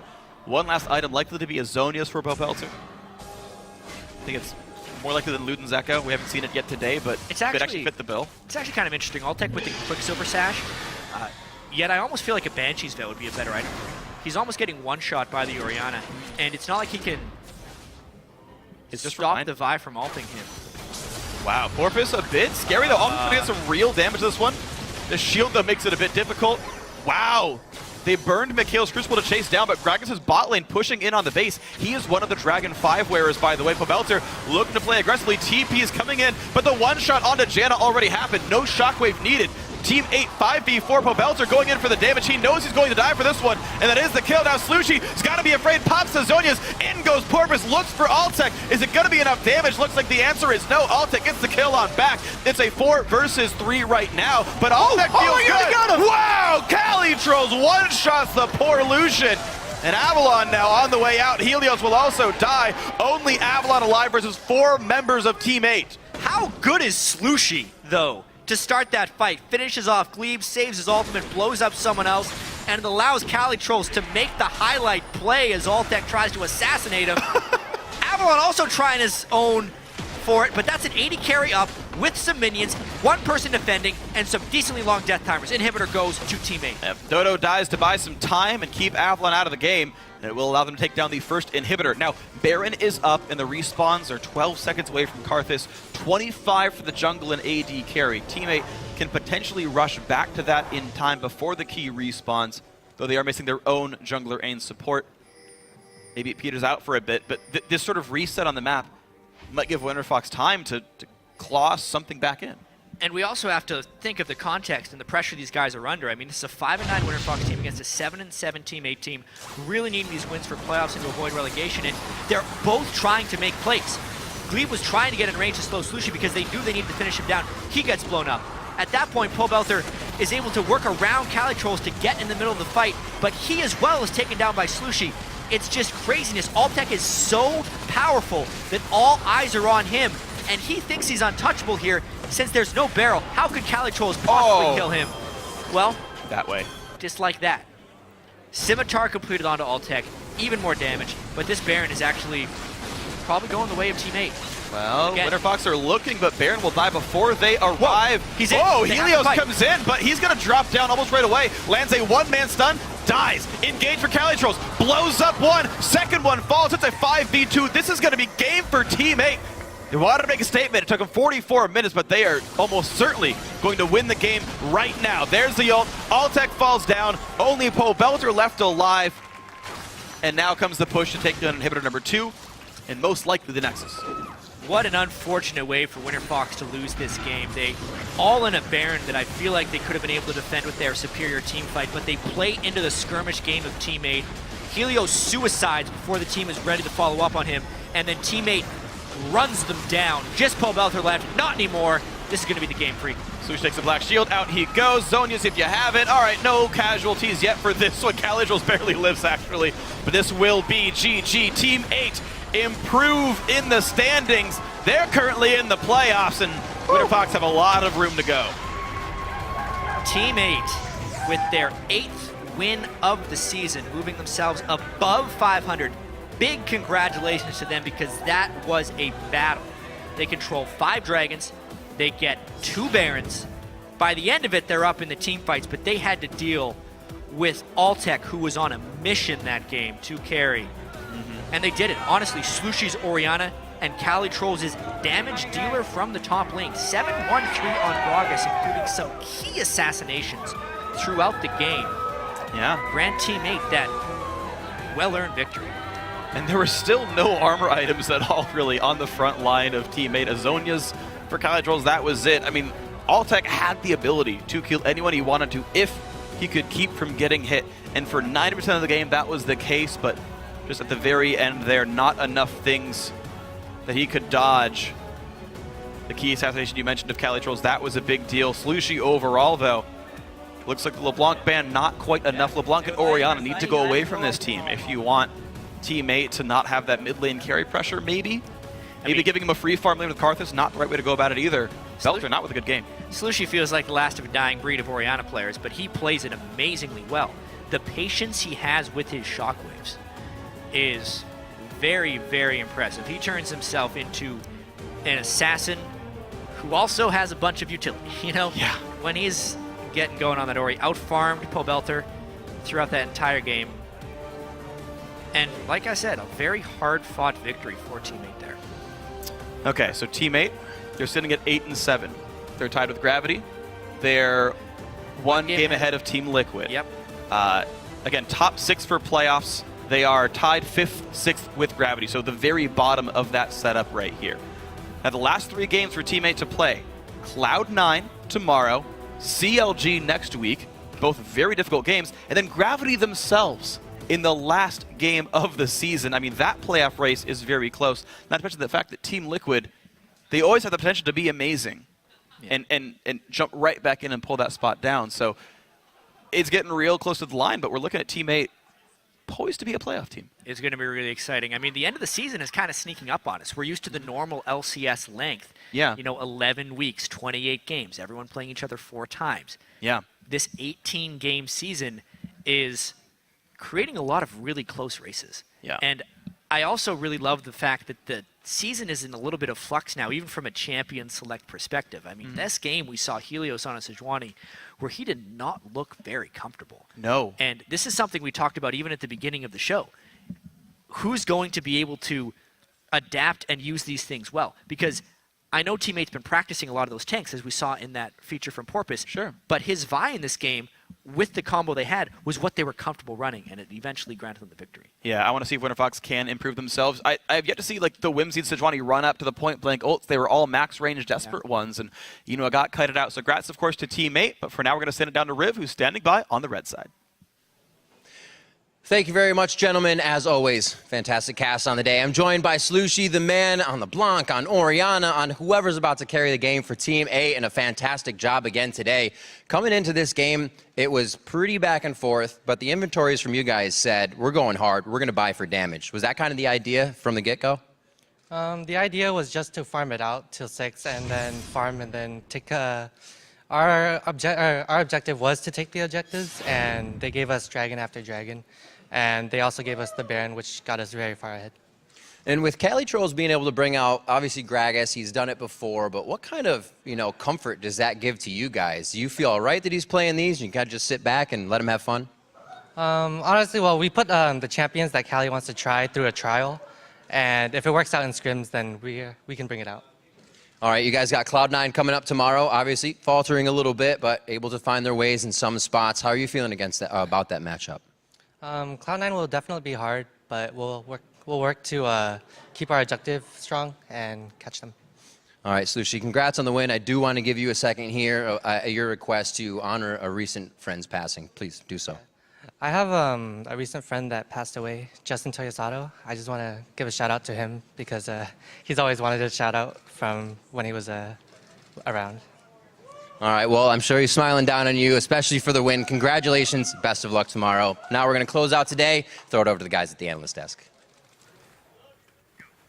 Thank you, Riv, and I just want to take a moment to let Slushy know that our thoughts are, with him in this time, and we're very sorry to hear that about your friend. But with that win for the team, which was a fabulous one for Team 8, I want to pull up the standings to see how the teams are arranged. And tied for the top spot and setting up tomorrow's battle for first place are rivals CLG and TSM. Now, both teams have secured their playoff spots and are now playing for seeding. Then one game back in third, it's Cloud9. Team Impulse is in fourth place with Gravity and Team 8 sharing fifth. In seventh, it's Team Liquid, and with Team Dignitas and WinterFox tied for eighth. Then in last place, and now locked into auto relegation, we have Team Coast. Now, with this graphic in mind, with the standings as they are, I want to look at the playoff race, particularly as it pertains to the two teams that we just watched, looking at that, anywhere from 8th to 6th place, looking for that playoff berth. Yeah, so as we saw, Team Liquid is now down. They're kind of on the button here at the 7th place spot where everybody below is looking at them. Dignitas and WinterFox especially. They have games that are just coming up next week. They're actually both playing each other, or playing Team Liquid. So those games are going to be very, very important for all teams involved.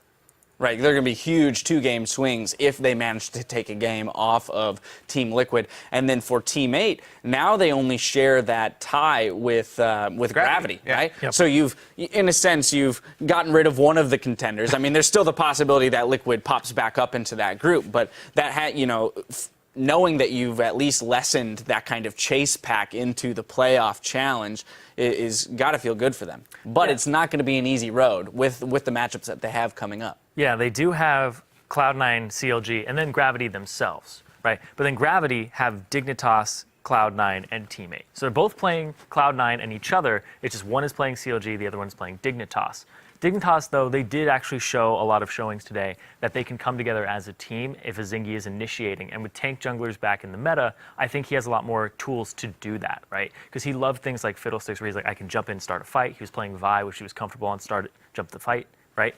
That, I think, is really good for them. So there's a lot of things that can happen here in these last 3 games to jumble up the standings, and I think we're going to see even more upsets. Yeah, and we saw how close the games between these teams that are right next to each other in the standings can be. That last game especially, it's going to be a rough road for all these teams that are down in the sort of bottom quadrant. But some good things for Team 8 they can look forward to. Kali Trolls finally is a huge player on the team. We were looking for it all season for him to carry, and he had some really big plays with that Gragas. Yeah, and also just their jungler built full tank right after. He's like, all right, I'm going to get a Warmogs. I'm just going to be this tank initiator. Kali, you build full damage and pop some kids. And he did it. Right, and then for WinterFox, though, just not quite looking themselves. They've had a number of roster shakeups, right, and things like that. So they're back to the original, back to what they had at the beginning of the split, but it didn't pan out in their favor. And as they mentioned, trying to make those adjustments into the jungle and Helios not finding success on that Sejuani. Yeah, you say, they're back at the old roster, but they didn't go back to the old champions. The old champions were the hard engage on both Avalon and Helios. The Lulu for Avalon, they spent a lot of time camping it. They felt really worried about him, I felt like. And then even though there is hard engage on Helios, as they said multiple times, it didn't look like he was comfortable with the Sejuani ultimate and wasn't able to land very many Sejuani ultimates. So maybe more point and click and some extra follow-up from Avalon. Yeah, I completely agree. Well, anything can change. There's still a lot of room for that. Those standings to shake up in the next few days. Of course, anything can change with our games tomorrow. We got 5 of them, starting with Team Dignitas versus Gravity. Then it's the big one, our rematch of the El Clasico Team Solo Mid versus Counterlogic Gaming, with first place hanging in the balance. And we'll conclude Week 8 with Coast versus Team Liquid. Now for myself, the casters, and the entire broadcast crew, thank you for watching, and we'll see you tomorrow.